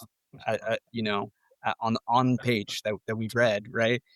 But at the same time, knowing kind of who he is and seeing him and he's like coughing all the time, like he's clearly unwell, I kind of just want to like give him a hug a little bit, even though I feel like he would like spit on me if I did that, I don't know. So it's hard to talk about him, especially at this point. But I do think that there is something like, I think that on my first read, I had a similar reaction to what Steve and Dan are describing, where I increasingly was like, he's not as scary and mysterious as I was expecting. Like, I still want to know what the hell's going on with him. And I feel like there's more to his story and what to expect, but he's not like Voldemort or Sauron or the White Walkers. Yeah. He's not the No God. I suspect that's who Steve was referencing. Although I don't know. I think there are any number of villainous characters you could reference from Baker. Yeah, I wonder about Gollum. I wonder if it's, if the Crippled God was shown some compassion at some point, maybe he wouldn't have turned out like this. Because I think that's what Gandalf said about Gollum, very roughly. Right? I don't know that it's that exactly. I know what scene you're talking about. It's like when Frodo's like, should we kill him? Yeah. And he's like, well, I don't know. Do you have the power to decide who lives and who dies all the time? Are there people who have died who you think should live, and can you make them? So then why should you decide if you can't make that decision? Yeah. There's that too, but I think there's also another scene that it's something like, I don't know, like something like some compassion can lead to some unanticipated results, something like that. I don't remember. So a little compassion goes a long way. I'm very paraphrasing in a bad way, but which is true in Lord of the Rings, right? Like that is in a way. It's not like they become besties with Gollum, but Gollum surviving, the mercy of letting Gollum live, is what leads to the ring being destroyed. Yeah. So I don't know. I wonder. And you are right that compassion is a big theme of this book series. So I guess we'll see what happens. You know what I'll say? Despite seeing him in the first half of this book being just like an annoying little shit, Rulad to me is scarier than the Crippled God is. Like he comes back and he has got serious aura. Like he is legit. Maybe it's partly like I feel bad for him too, but I'm like, this dude, like I do not like him. Like he is scary and mean. And yet something about the Crippled God, I'm like, maybe it's because he's confined to that tent. I'm just like, Yeah. just not as doesn't have the same presence. Mhm. All right. Well, probably should talk about chapter 10, right? Shannon, that was your thing. So you want to lead us off? Sure. So chapter 10, we switch over to Lethris. What did we start off with? Was it? Yeah, it was Tehol at their house, and yeah, there was this stuff where he went to go eat shirkalal in the strip club or whatever, brothel. I Finds a think solution everything. for Elal and Ublalapang's problems, apparently. Yeah, I'll tell you, I'm so done with the Blalapang bits. I really, it's the Yeah. same thing over and over again. I will say I think it's a very funny image when Tehol comes up and Ublalapang is just laying face down on the roof. Like that's funny. But like generally I'm like, oh god, okay, now Lal's after his ass. Like great. You know, that's fantastic. At least she's like not just like forcing him into having sex with her immediately, which is kind of crazy considering the Yeah. circumstances. I have to wonder what he's trying to do with this character. I think there was one moment where I wondered if, he's inviting us to think about what if the roles were flipped. And I don't know. Like, there was that whole conversation between Tehol and him where he's like, men don't complain about being wanted like this. Like, this is a good thing for you. And he's like, nah, he doesn't see it that Yeah. way. So is that really the underlying message of it all? Or do you think he's trying to do more than that? I'm trying to I figure agree with you. I think he's just trying to like flip the roles. Like when he's saying like they don't even want to cuddle afterwards. Those are the things that typically the images that a woman would say that or like complain about that. So he flipped that, and I don't know. It's a little bit too much on the nose, I think. Yeah. It's not just that it's too on the nose too for me, is that it's like it's literally the same joke over and over again. Like there's no differences in the joke. It is the same joke. That's his entire character at this point. I was like glad when he actually started punching people, because at least like that's a little different, like, oh good, like now the giant guy is like actually doing something. Like I don't know how many times I need to hear about his giant penis, like it's like, oh, like that's like funny the first time. I think it could have And then been I liked funny if it was done a different way and not, I don't know, feels a bit offensive at this point. And especially, I don't know, Bart, I don't think it's exactly the way you said it, just because the wording of it doesn't make me think it's like a learning moment, it's like it feels more like it's put in like a joke, or I don't know how many times I've heard people say many times it's kind of like, oh, that was the teacher that molested that kid. It's like, oh, he should be happy, she looks hot. And I'm like, it's not good, and it's not how it works. Yeah. And that's how it felt. It's just perpetuating these sort of bad stereotypes. I think it's a But speaking about repeated jokes as well, like we're not complaining about like other repeated jokes elsewhere. I think it's just this specific one, right? Like because like how many times has Tehol told Bug to clean up? That is literally in every single chapter. Damn it! It's So- funny every time. You're right. Right? Yeah, like there's a thin line. And how many times has Bug fed him a shoe or fish Yeah. skin for a hat? And I just think Or put a fish in a hat. sexual. Yeah, I don't know. how are these two I- alive with what they eat? But I think the problem is exactly, Dan, what you're saying, where it's like, I don't think we're meant to like actually feel bad for Ublala. Like, I think his feelings are meant to be a joke. And that's what feels that, like, I It don't was think shallow. that the consent of it all is something that was like very seriously considered, you know? Yeah. Like, I think, I don't think it's meant to be like, oh, this guy's being raped, like, ha, ha, ha, ha, ha. You know, like, I think we're meant to infer that he consents because of course he does, because a man is not going to say no, right? Yeah. But Yeah, no, I think Erikson, when Tail says you're living a man's dream, I think he means that. It's like, oh yeah, this is a man's dream to have women just have sex with you and not want to have to talk to you afterwards. Like, really. He's been, as far as I know, happily married for many, many decades. So it's like, it's just kind of like a bad stereotype joke. But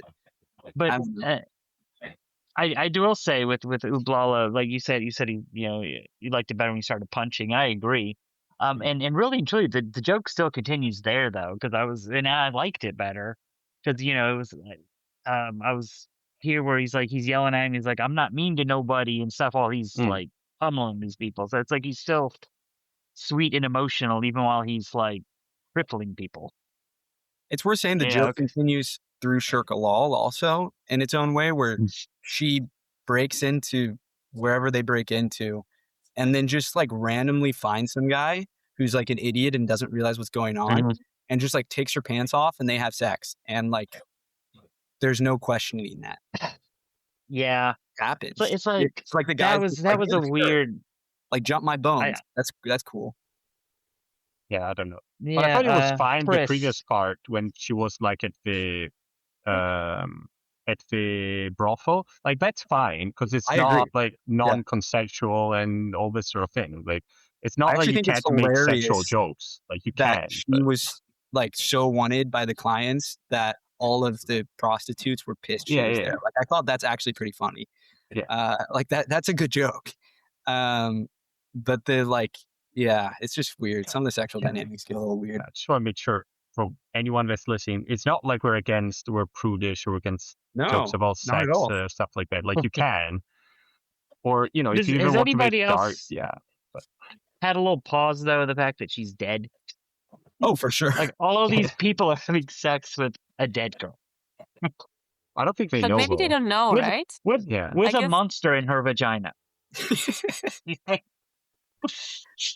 I think that is almost meant to be part of the joke too, is that like, I mean, again, I think standards are like, I think a lot of people would be kind of icked out that like all these people have no idea she's dead and has a monster in her vagina and that makes it gross. But I think that is the joke, right? Where it's like, she's dead and she has a monster in her vagina. And isn't that funny that all these people are having sex with her without knowing that? Like, I think that's literally the joke. I think it is too. I could, the whole breaking into Garen Eberik's place. Yeah, I liked it except for that one part where she just randomly has sex with a dude. I agree. But what I want to talk about with her was she bumps into Eberik's brother, who was also undead. That was interesting. And him I kind of liked with this whole like I want to look like a goth hottie except with like sharpened teeth or something, or fangs. So you want to go from the zombie look to the vampire look. Well, he had this whole thing where he's like, "Well, if you were alive, I would attack you and start trying to eat you." But I'm in, but you're dead and you don't look dead, so that makes me want to talk to you. But that did make me think. Like it seems to me like here in Lethris, the I don't know, the veil between life and death is thinner than in other places. It seems easier to come back. Like I don't think we see ghosts over in like 7 cities, but we don't just see like straight up undead people like anywhere else. I don't think. And then you've also now got Rulad coming back from the dead. Other than the Talani Mass. Yeah. But there were the Talana Mass and they're Also kind of their own Bran. thing. Yeah. Wasn't Pran also stopped from going through Hood's gate? Well, He's not. that took a god. That was yeah. the gods did that. So Yeah. it's So, yeah. it seems like it's more of a bigger deal than just a spell that causes you to come back from the dead. It's more like a Rulad thing, right? Rulad, the Crippled God. But yeah, everything else But, I agree with you. Mhm. It kind of made me wonder is Hood because I haven't seen anybody talk about Hood here. Is Hood weaker here? Like Hood's gate, is that a thing? Maybe that's something that allows people not to come back as much, where people follow Hood. Is I there don't a different god of death here? Do we know? Has anybody spoken of a god of death?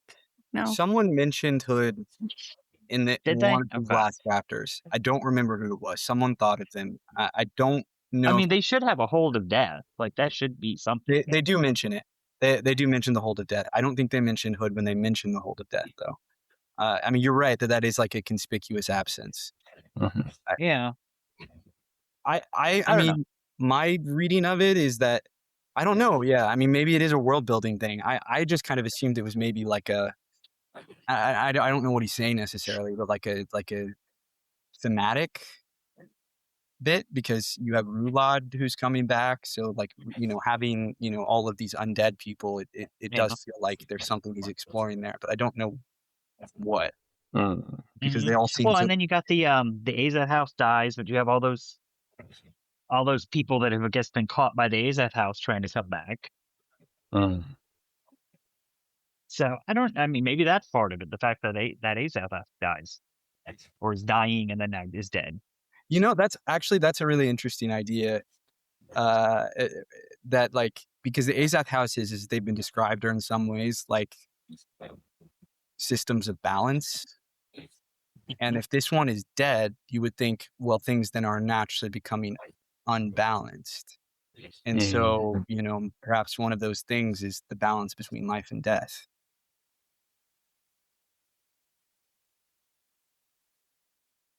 Maybe. And then also, I was really interested by what they were talking about with the canal. Like, it's apparently full of dead people, like insanely full of dead people. And then So I think I actually don't remember where that's going at all. So likewise. And then I think Tehol asked Brice for like statistics on people disappearing over in the city over the past few years, which I think relates to the people in the canal. And I also don't remember where this is going. Yeah, because it's like, okay, like people aren't being killed everywhere, so like I guess they're disappearing. Yeah, like that would be why Tehel's looking into that. Yeah, and it can't be related to the people that Kettle's been killing to feed the Azeth house, right? This has to be unrelated, large volume of deaths. What do we? What about the people that Jaren Eberic, is that his name? Has been killing Close enough. apparently as part of the king's. I don't know. What about? Could he kill that many people that would fill up this canal? Yeah, it seems unlikely, but maybe. What other sources do we know of mass murder? Yeah, and that arrangement that he has with the king is well known. So I think, Tehol would consider that probably. Yeah, that makes sense. Like he wouldn't have to hide it. He could just be killing. Yeah. Yes. Like this is people that are disappearing. So it implies that there's something going on secret. That is weird. Interesting. Yeah. Yes. Talking about like parallels, cutting between the different storylines. I think it's very interesting how Brice and Rulad are both, these youngest sons who are so deeply tied to like swordplay. I mean, obviously they both have like, there's martial backgrounds in both families, and so it's not, the most overt thing, but one of them is this kind of knightly figure, and the other one is becoming this warlord. They're. I mean, I'm just curious to see how their storylines develop in relation to one another. even if not directly. I did really enjoy the conversation between Briss and Tekel. I think it was very interesting. That was good. Their brotherly dynamic is. It's Yeah. just, I love a family dynamic where it's like, or any personal dynamic in a book or story where there is that undercurrent of sadness underneath it all, the melancholy, that colors every interaction. Every time they talk, I like get sad. Yeah.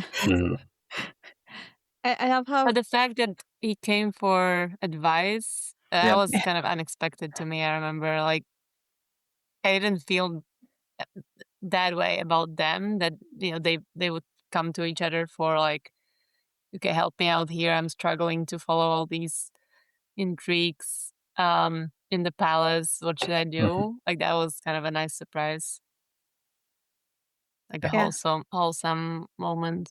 I like it. I like it that they're very different. They live very different lives, but in the end, they're still brothers and they get along, right? It's night and day with the Singar brothers. True, that's a good point. I guess with parallels, the two families, brothers. I didn't think about it yet, but yeah, it's like the story other of big brothers. difference. Yeah, the Bedic parents, they're dead. So maybe that's what they're guess. saying is, if you want to have happy brotherhood, maybe take out the parents, make them orphans. Well, there was a wholesome moment between Fear and Thrall. I almost said Thrall. As well, right? Like just before the scene with the You're right. Yeah. with the kneeling, they were kind of like, I don't even remember, but I think there was something nice that Fear said to Thrall.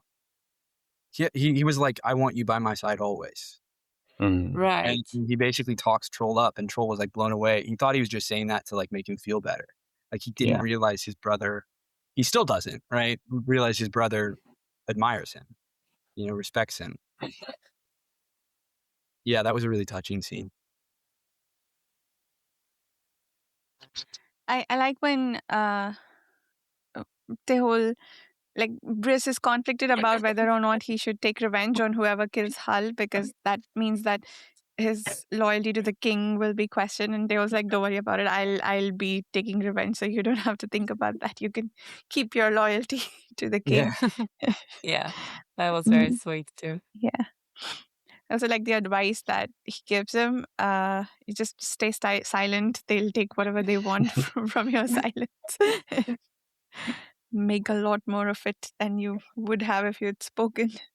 It is a very charming attribute in characters, and like Briss, for example, where they're like greatly respected and they're super cool and they don't know it at all. Like their self-confidence is just in the pit. But like I love how Tehel is literally like, yeah, you just don't have to say anything. Like they're like intimidated by you. They're gonna just like assume that you are totally in control. And Briss is like, I'm literally stumbling through everything I do. I don't know what's going on. I don't know anything. I'm an idiot. I'm incompetent. I'm terrible, and everyone knows it. And Tehel's like, no, actually, like if you just stay quiet, things will work out. Iconic. I love that he walked in on Tehol in the aftermath of the previous scene when Ublala had decided to jump the roof based on Shirk's egging him on. And the next scene is that the roof has fallen and he's sort of clawing himself out of the aftermath, I think. That was funny. I enjoyed that. Yeah, it was really funny. It is funny too, that same scene where like how Shirk essentially manipulates Ublala into making the jump. Yeah, she's very smart, I think. I mean, obviously, she's a smart woman. I like her. That was one of those jokes about like just like basically like just men, thing that I thought like totally landed and was funny. She'd just be like, "Can you do this? Like, I'm not sure, like, are you able to make that jump?" And he's like, "Of course, I will make that jump." Yeah, I mean, it fits with him being sort of a bit like kid thinking, because that's the same thing you can do with kids. You can do like, I don't think you can do it. I don't think you're old enough to do that. All right, no, I can do it. Yes, I can. Yeah, you're right. I've definitely used that on my nieces many times. Well, that fits. I think we talked about how Ublala, might be underdeveloped, which is maybe why those jokes are not landing as maybe Steven wanted. But yeah, that's fair. He's a man and a child in a man's body, so I love him. I'll be honest. Like I do. Like I want to protect him. That's part of the reasons the jokes don't work for me. Is I'm like I feel like you're not taking his feelings seriously, and I do. Like I like him a lot. So speaking about smart women, thoughts on Seren Pedak? Oh, I thought you were going to I'll say start. thoughts about me. That's what you're going to say. No, I mean, what? No, I just kind of remembered her because I don't think we discussed her too much. But she is great. I remember I really like her like going forward as well. I mean, in the next books and all that. But in this book, she's very, very wise. And I like how she's concerned about Hal and concerned about the war and undecided on which side she's going to stand on. Yeah, I'm excited to see more of her, hopefully. Yeah. And I think way back, they whole mentioned that Seren is the kind of smart like their mom was and can potentially save Hull. So I think we're sort of starting to see that a little bit here as we spend more time with her. She and Udinas for me are bringing the philosophy in this book. I think they have the most beautiful language when we are in their perspectives. The others have some philosophizing too, but these two have a lot of imagery and symbols when we are in their heads.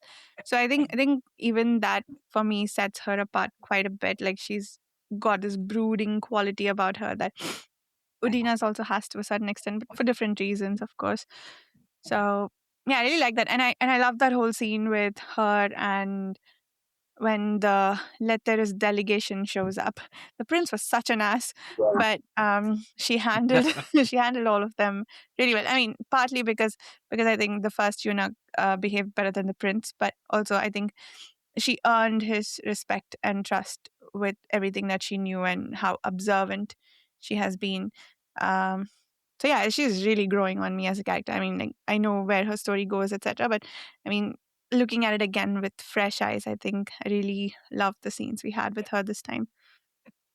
The end of that scene is definitely was one of the highlights in these chapters for me, where like she is like, oh wow, I had to choose a side, and I just did. Like she's been showing this like hesitation, this regret, like she's not sure who she wants to be siding with. She's actually been in some ways kind of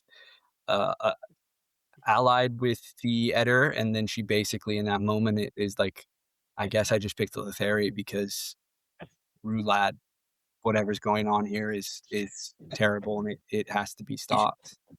And it just felt very tragic and yeah, emotional. I'm also surprised by how Baruch the Pale has grown on me. Like weirdly, maybe it's just because he's surrounded by even bigger assholes, but like he's like just like hanging in there and just making snide comments and getting picked on by the bigger assholes, and it has made me kind of like him a little bit. I don't remember his story at all, so I don't know if I'm going to regret that feeling in the future, but we'll see.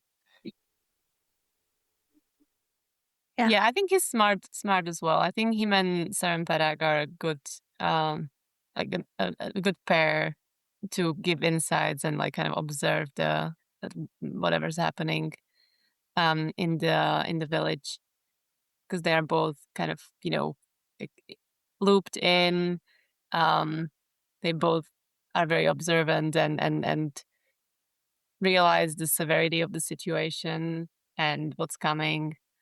Yeah, I think it's really nice, like plot wise, that they are there. I agree. A little mini convergence. Yeah, very interesting eyes to see the editor, their transformation through. Where did Hal go? I kind of forget. Like, where is he now? He just left? I have no idea. I was wondering that too. Okay. Yeah, I think they just said he just left. They didn't say where yet. Yeah, just Okay. off wandering, I think. But he So- plans to come back to So meet the delegation. the Aquator. I mean, that's how have been pronouncing and reading it, but it occurs to me that it might just be a quitter, like you acquit in court.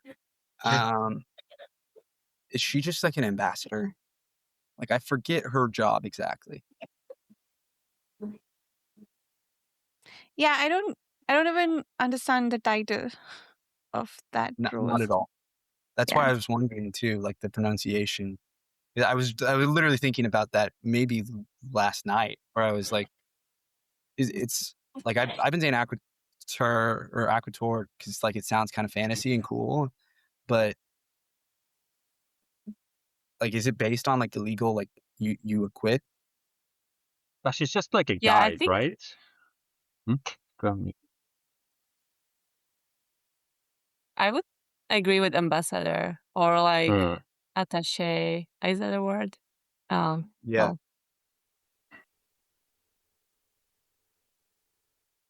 Well, she's Or not she- an ambassador for anyone, though, is she? She's not Lothair. representing anyone. Well, her job, I think, is to she works as like a guide and assistant to somebody who's going out to these tribes and is like a intermediary between the two. Maybe it's from acquaintance or something. Maybe that's what the word is coming from. I mean, yes, she needs to be familiar with like all the customs and hierarchy and history and all that. She acquaints the Leferi tradesmen with the Eater culture? Maybe? I don't know.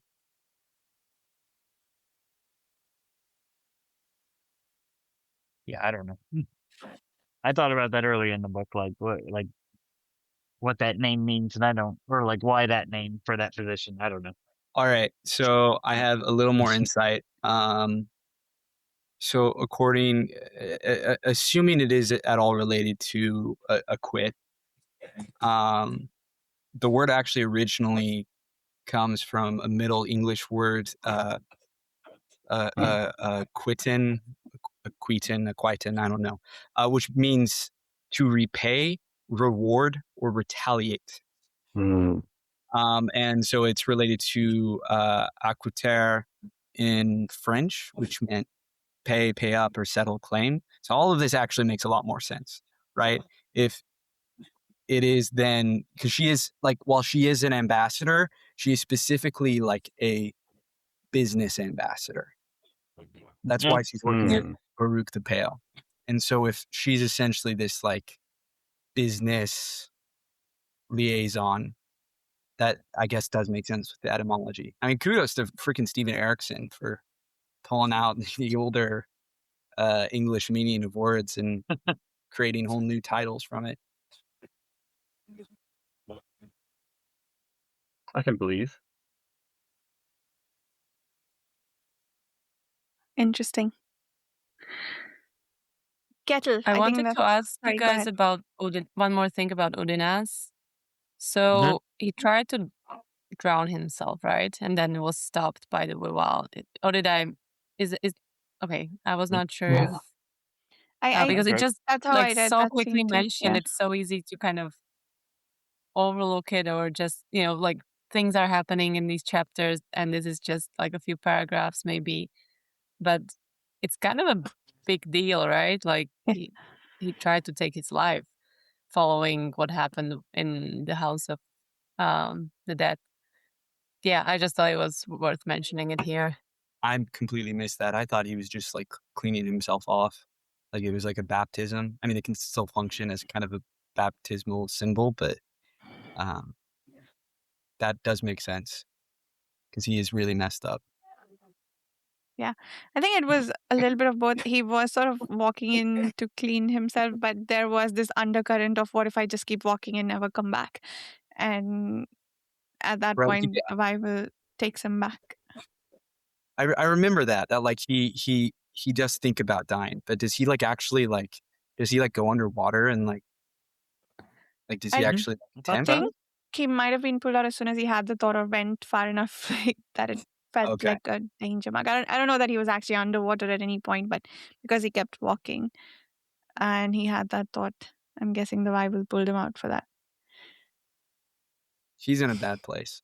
Oh He- yeah. we're going to talk about that because I'm going to quote a thing related to him, his opening of chapter 11. Yes. Because it comes full circle at the very end, where he's like, over the course of the chapter, has his faith in all of civilization, all people, all of reality shaken. It's like a nihilist at the end of chapter 11. Okay. Oh yeah, I think I know which one you mean, but I'll wait for you. Did you say beginning or end of chapter 11? Well, it's both. I mean, that's kind of the arc. Okay. Okay. But the beginning is what I'm going to quote. Okay. I have the end marked out for quotes. So we'll see. Anyway, I think the last thing we have to do that I remember us not talking about is kettle.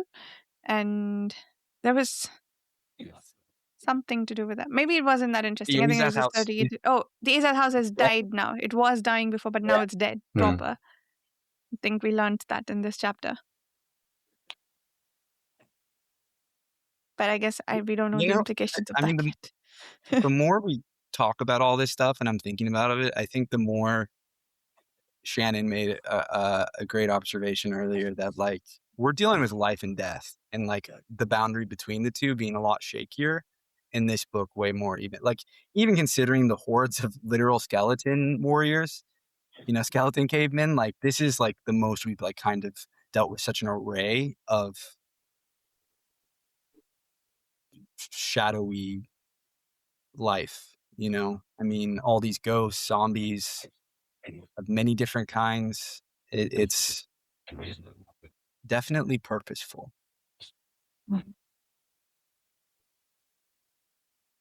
Yeah, it's heavy. And Kettle is a big mystery, right? She mentioned dragons. We had that theory in one of our earlier sessions that she might have been the child who killed the four-cruel sail. Yeah. In one of those, what was it? Oh, it was Udinas' flashback, right? Yes. Yeah, Udinas. Yeah, I think when he saw, was he the one who saw Silkus Ruin or was it Trallsinger? I forget. Troll. I think it was Trall. Yeah. Troll was on watch. I remember because I mixed that up and I thought Udinas. I misspoke. It was Troll. Yeah. Yeah. Yeah, it's a lot to think about there. But I love that Tehul went to her and said, "You saw how Shakalal became pretty now. Do you want to do that too?" But yeah, I think that scene ended with her saying, "I need to go find someone to kill." He's so creepy. She is such a creepy little.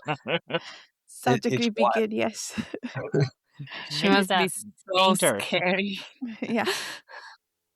And she says too, like building on the mystery of the people at the bottom of the canal, she also notes that it's getting harder and harder to find people at the wrong place with the wrong thoughts, because she's very scrupulous about who she murders to feed to the Azaz house. And she hasn't been able to find people easily lately, apparently. So creepy. Yeah. Anything else, or shall we do quotes? Okay, can we do my poem then? Chapter 9. Before you say that, did you change the text on our? I mean, someone changed the text. I assume it was did. you. I got bored of the purple and the font, so I changed it to black and made it a permanent marker. Wait, it was purple before? Yes. Really? Yes, it was. Really? Yeah. I changed it to black. It's how I amuse myself sometimes. Okay. I like to change fonts. I just noticed you scrolling through all the different fonts in the middle of this. And I'm like kind of sad that we don't record the video live, because it was very amusing to me. I didn't like expressly laugh, but internally I was giggling, knowing exactly what you were doing. You just go quiet and then suddenly the fonts start changing. It's like, this woman.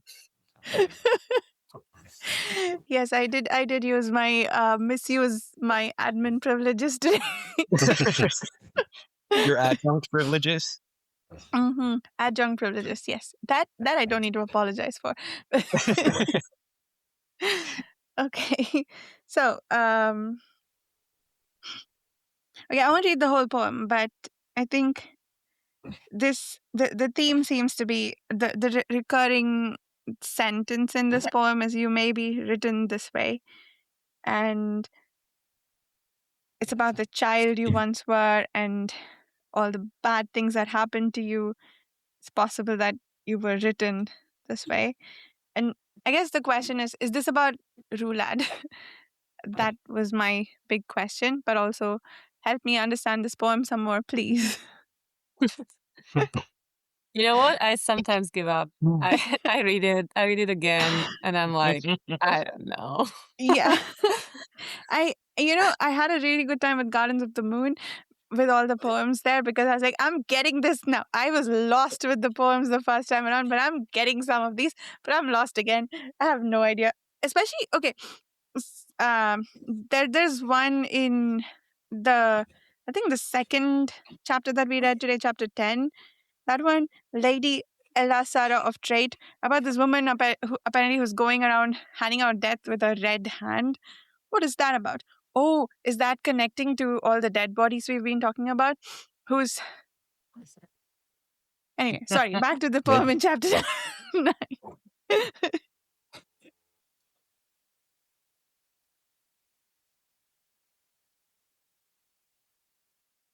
So it seems to me to be about one person, like literally talking about the literal meaning of it. It's about one person. It opens up as that child having, like, freaking out at night, seeing a bunch of spiders. Mm. Yeah. Oh. Or no, I mean, it's obviously all metaphorical, right? Like, it's all symbolic. And then they are waylaid. They're stuck on the side of the road. Interesting. Do you think? You know what? I think it might be about Rulad. I think that's a really, really good theory. The "you may be written this way" part, do you think that goes back to what we were talking about earlier, whether he became like this because he is like this, or if Trall's opinion of him fed into that notion he has of himself? It's interesting. It has this element of like the world shaping you in some way.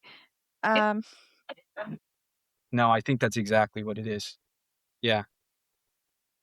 That it's also like about... the improbable pasts, which would be referencing all the times that he lived and died.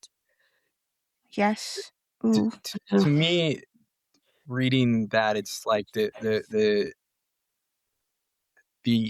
adult it is describing is a deeply terrified person who has some sort of trauma in their past that they cannot let go of, that killed the child in them, and they cannot.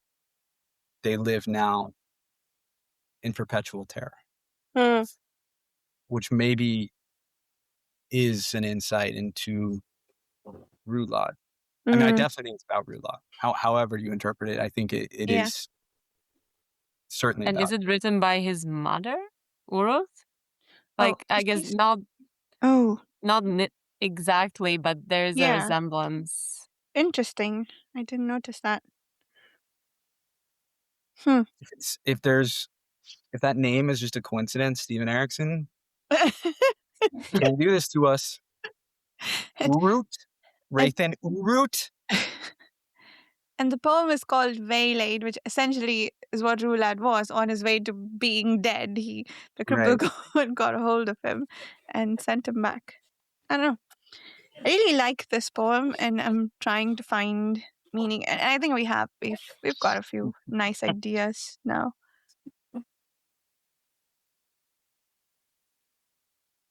Okay, that's really moving on. interesting. What else have we got? Well, chapter 11 opens up. Sorry, this one's going to take a second. I'm just going to read it. drawn to the shoreline, as if among the host of unwritten truths, an immortal soul could be found a recognition of what it meant to stand on land's edge, staring out into the depthless unknown that was the sea.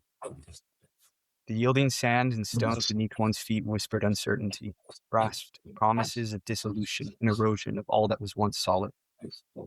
In the world could be assembled all the manifest symbols to reflect the human spirit, and in the subsequent dialogue was found all meaning, every hue and every flavor, rising in legion before the eyes, leaving to the witness the decision of choosing recognition or choosing denial.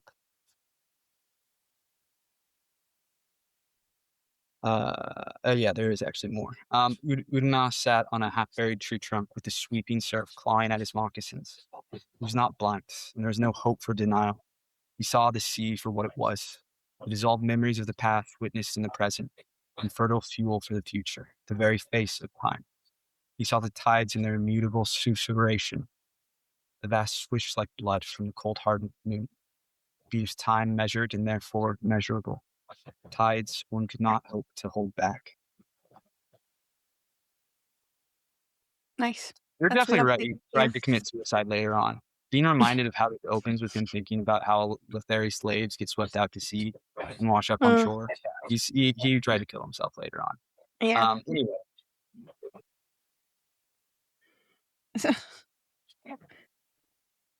Yeah. I mean, this whole thing is about the ocean as a symbol, right? And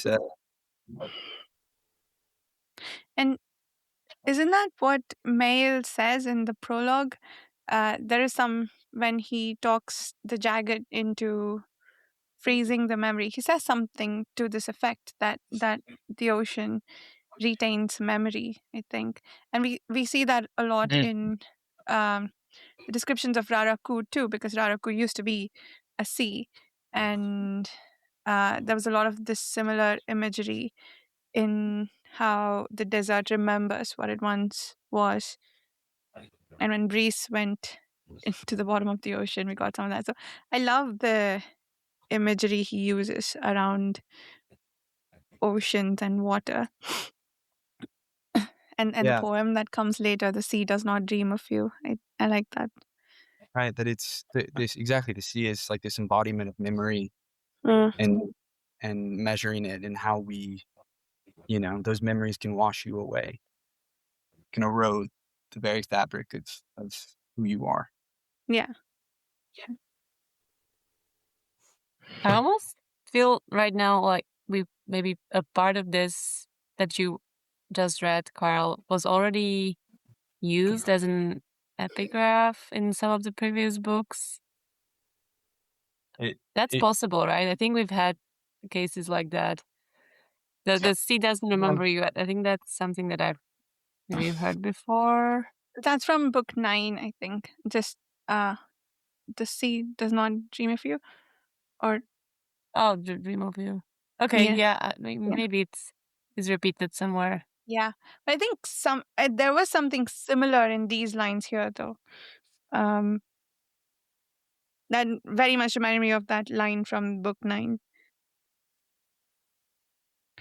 But the end of chapter 11, I had quoted. There was no meaning to be found in lifeless weather, in the pulsing of tides, and in the wake of turning seasons. No meaning to living and dying either. The tyrant was clothed in gold, and the future smelled of blood. It meant nothing. Also, Udinas. An additional little detail. I'm not going to quote the exact thing, but earlier on, I'm pretty sure it is Udinas himself who thinks that the very fact that Rulad is coined, that he is wearing this flesh of golden coins, is like this frightening, terrible symbol to the Lothari. It's like a warning. It's an omen. I will say I feel like he didn't need to say that, because I feel like suddenly when one of the characters is covered in coins and the other, they're facing off with an empire that's all about money, like you can intuit that, but it does lean into his like seeing meaning everywhere he looked, and then suddenly at the end deciding that nothing means anything.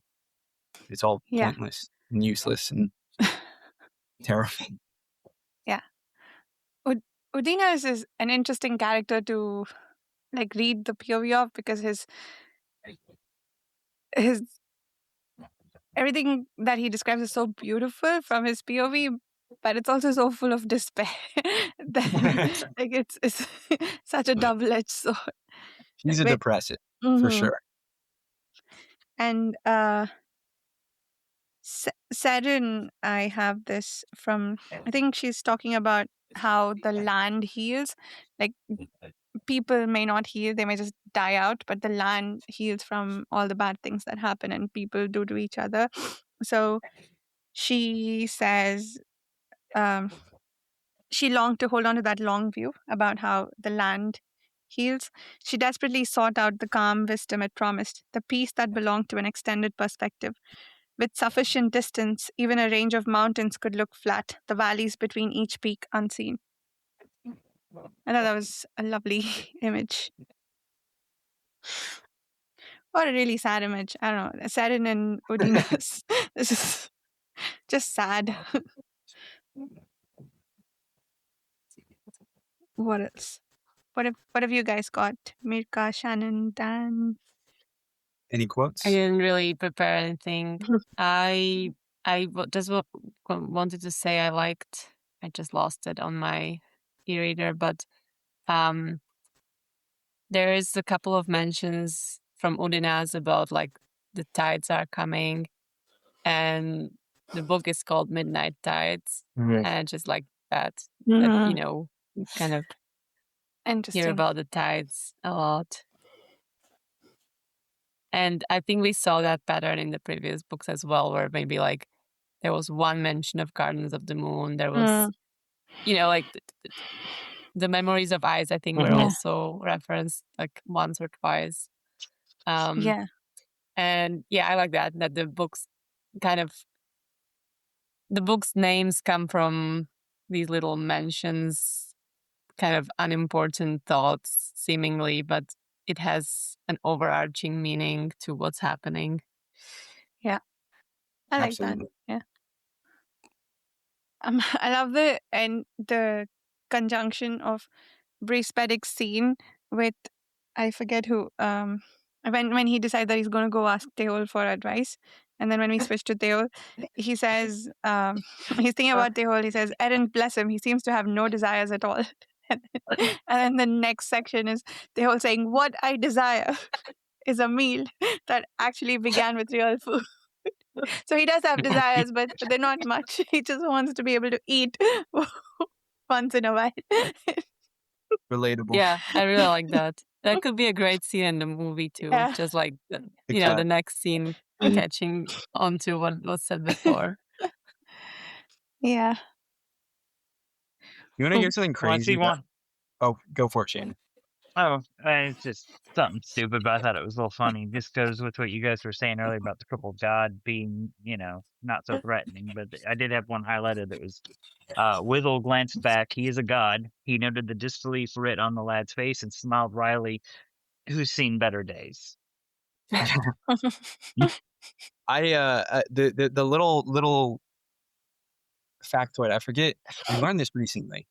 I forget where. It must have been some interview with Steven Erikson where he mentioned that early on he had all 10 book titles. Really?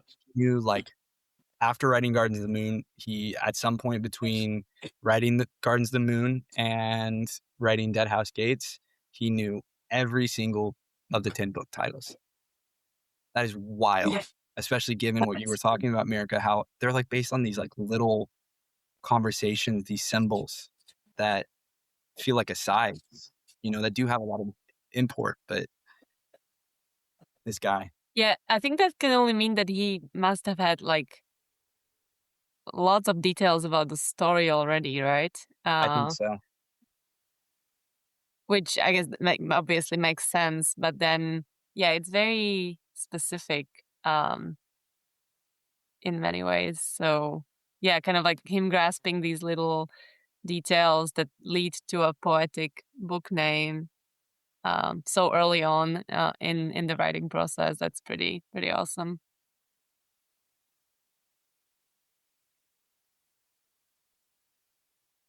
Yeah, that's pretty cool. I have one more quote. Does anyone have more? Mhm. Yeah. This is the Crippled God to Rulad. History is unerring, and even the least observant mortal can be made to understand through innumerable repetition. That begins his whole cynical take on how war is fashioned from peace, to quote him. But I like that thing he said about history repeating itself, and even mortals can be made to see if you repeat it enough times. Yeah. Anything else before we wrap up? I think that's it. I think so. Okay. Then we will see everybody next week with the next 3 chapters, which are 12, 13, and 14. Thank you so much for listening, and we'll see you soon. Bye.